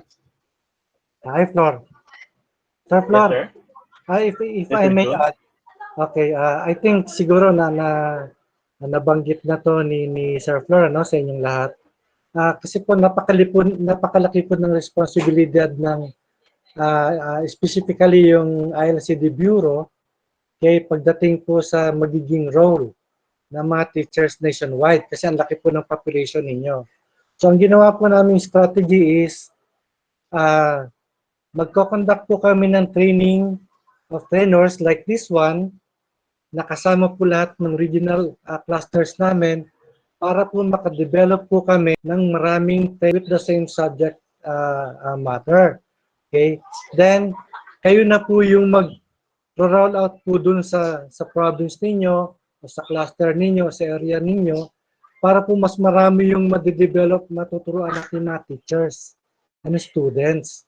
Kasi kung kami lang po yung gagalaw, naka-base po kasi kami dito sa Luzon. So mahirap po para sa amin na maabot po yung mga teachers o trainers na nasa Mindanao at sa Visayas. So mabigat po talaga yung role ng ILCD Bureau as well as yung responsibilidad ni Flor na sa pag-conduct po ng TOT na to. Kasi malaki po talaga yung population ng teachers. So we are hoping na makapag-coordinate po kayo kay Sir Flor as well as dun po sa regional cluster offices namin para po sa rollout. Okay? At maraming po salamat. Ayun, salamat Sir Juno. So, basically po, ito po ay simula pa lamang. Hindi po ito nagtatapos dito na, ay, nakakuha tayo ng certificate, okay na yon. Actually, or meron tayong training, magiging trainers tayo. Hindi naman din po. Kasama namin kayo in this journey para i-build itong programa na to. Kung bibigyan ko lang ho kayo ng context, no? Ang context po kasi natin dito is, ang DICT ho, particularly ang ILCDB, bago rin ho kami sa ganitong larangan. Nagsisimula pa rin lang din kami sa pag-train ng mga digital teachers. So, definitely ho, alam namin, overloaded na rin ang Department of Education, ang Commission on Higher Education. Kaya gumagawa rin ho kami ng pagsusumikap namin para matulungan po kayo. Kumbaga, we're going out of our comfort zone. Pero at the same time, hindi rin naman namin comfort zone ng ICT eh. Nandito rin naman yung department, yung partners namin tulad ng UP College of Education, UP Open University, para i-roll out pa itong mga ganito. So, ngayon po, mapalad tayo dahil tayo ang kabilang dito sa pioneers po natin. And do expect there would be a lot of reiterations, improvements in the digital teachers, particularly in this training of trainers. Kasi po, first batch pa ito. Kung ang tawag po natin dito, ito ay prototype pa. Definitely, kung ano yung makikita natin na experience ninyo, particularly sa pagtuturo, sa content, sa pag-organize, even sa pagkuha ng mga participants, ay kung meron man doon na may mali or kailangan improve, mahalaga po namin na malaman yon. Dahil ito patuloy kaming nag-i-improve dahil ito pa lamang po ay in the next, kung ano ho yung nangyari, note na points for improvement. Still, nai-improve at nai-improve namin. So we look forward na hindi lamang ito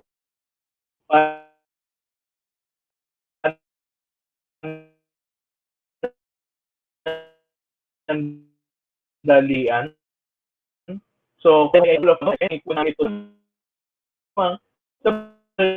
ng mga ay. Baga, kesa naman, di ba, by next year pa kami maghanap at mag-build ng aming mga trainers, ay too late na po yun. So, ngayon, nevertheless, so, ano nga po ang nais lang namin ipaalala rin ay partnership po ito. So, ibig sabihin ay i-foster ho natin yung open lines of communication and collaboration, not just with the DICT provincial or regional counterpart natin, pero as well as with the schools division superintendent and school administrator. We don't want as much as possible na hindi na kayo nakakapagturo sa classroom ninyo kasi may training responsibilities kayo. So kaya ho, hinihingi namin yung consent ng inyong mga supervising education officials para naman ma-realize din nila na hindi lamang na responsibility din nila at partnership ito sa pagitan nyo na para mapagbigyan din kayo to attend this. Kasi minsan, hindi ho natin may iwasan yung cases na hindi ho pinayagan o mahirap talaga yung humingi ng pahintulot mula sa ating mga supervising education officials.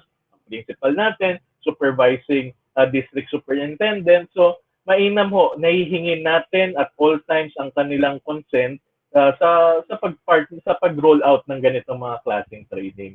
So nandito naman ang ating mga DICT provincial and regional offices, maging kami para tumulong sa inyo.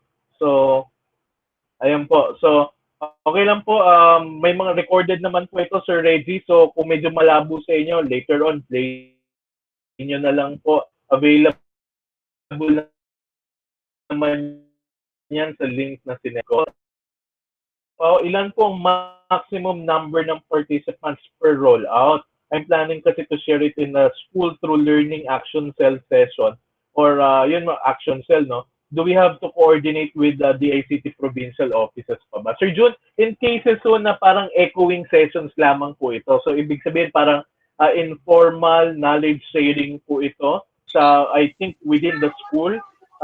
Kakailanganin pa ho ba nilang mag-coordinate with DICT provincial or regional offices? Hindi na po siguro. Hindi na po. Hindi na. Sige, parang internal na lang yan. Kung katulad lamang, kung internal lamang po ito na it's at informal na learning session or learning cells, okay lang po na hindi makipag-coordinate. Pero kung alagyan nga ho, no, kasi kung gusto ho natin na we get paid, okay? Kasi, kasi hindi naman actually the monetary pero we get recognized as trainers of DICT. We coordinate with our DICT provincial offices. May structure po kasi ang LAC sessions natin sa DepEd. So ibig sabihin na ano po ito, institutionalized po ito yung learning action cell kung sakasakali. Kung ganun po, ay i-implement nyo through the DepEd system at within the school session, baka ho, depende ho sa budget ng DICT provincial kung meron ho. Kung gusto nyo ho na you get acknowledged and recognized for your efforts for that. Pero kung issue ho kasi yung budget, halimbawa sinabi ng DICT provincial na wala ho kaming budget or resources to assist you with that, pwede nyo ho itong i-implement independently and autonomously on your own in the absence of available resources ng DICT. Kumbaga hindi naman tayo kahigpit doon na dapat meron or so malagaw, you can also share it, pero ang downside lang nun ay wala hong DICT resources to assist you in that case. Any questions po? Ayan po. Ayan, so siguro hindi ko na ipapa-activity yung aking last activity, pero bigyan ko lang kayo kasi I do know na it's almost close to 12 noon. So kasi ang activity ko dapat is madali lang, no? It's ABCs of learning. So from A to Z, lalagay niyo lahat ng mga learnings, feelings, thoughts or emotions niyo about the last 4 days. parang makatutulong lang din sa amin ito to assess your ano. Pero nevertheless, dahil kulang na tayo sa time, pwede niyo na lang gawin sa iba, no?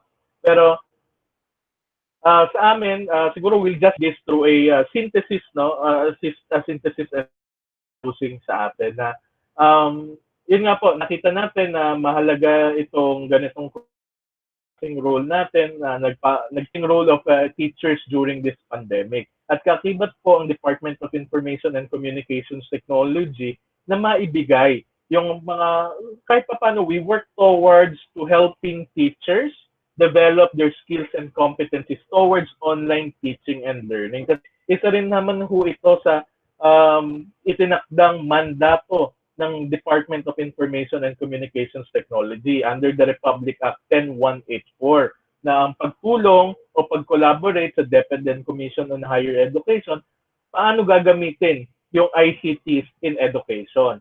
Sana po hindi lamang po ito ang huli ng ating pagtatagpo, ngunit simula ng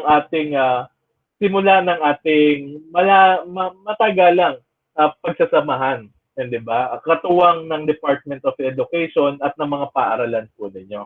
So, yun po, nagpapasalamat din po kami at paalala lamang para bukas sa ating examination. Meron po tayong, may isesend po kami mamayang siguro alas 3 ng hapon. Lagi nyo lamang kung i-check yung spam ninyo, okay, kung sakaling hindi nyo ho na-receive ng 3 p.m. Pero isesend ko ho yung link sa Google Form na kung saan kayo ay magte-take ng 50 item test and evaluation sa nagdaang 4 na araw ng ating learning opportunity or training of trainers natin.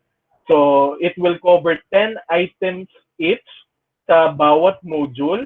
So, yung 5 module po na na-discuss, with exception, hindi ho kasama itong diniscuss ni Sir Jun, yung training management.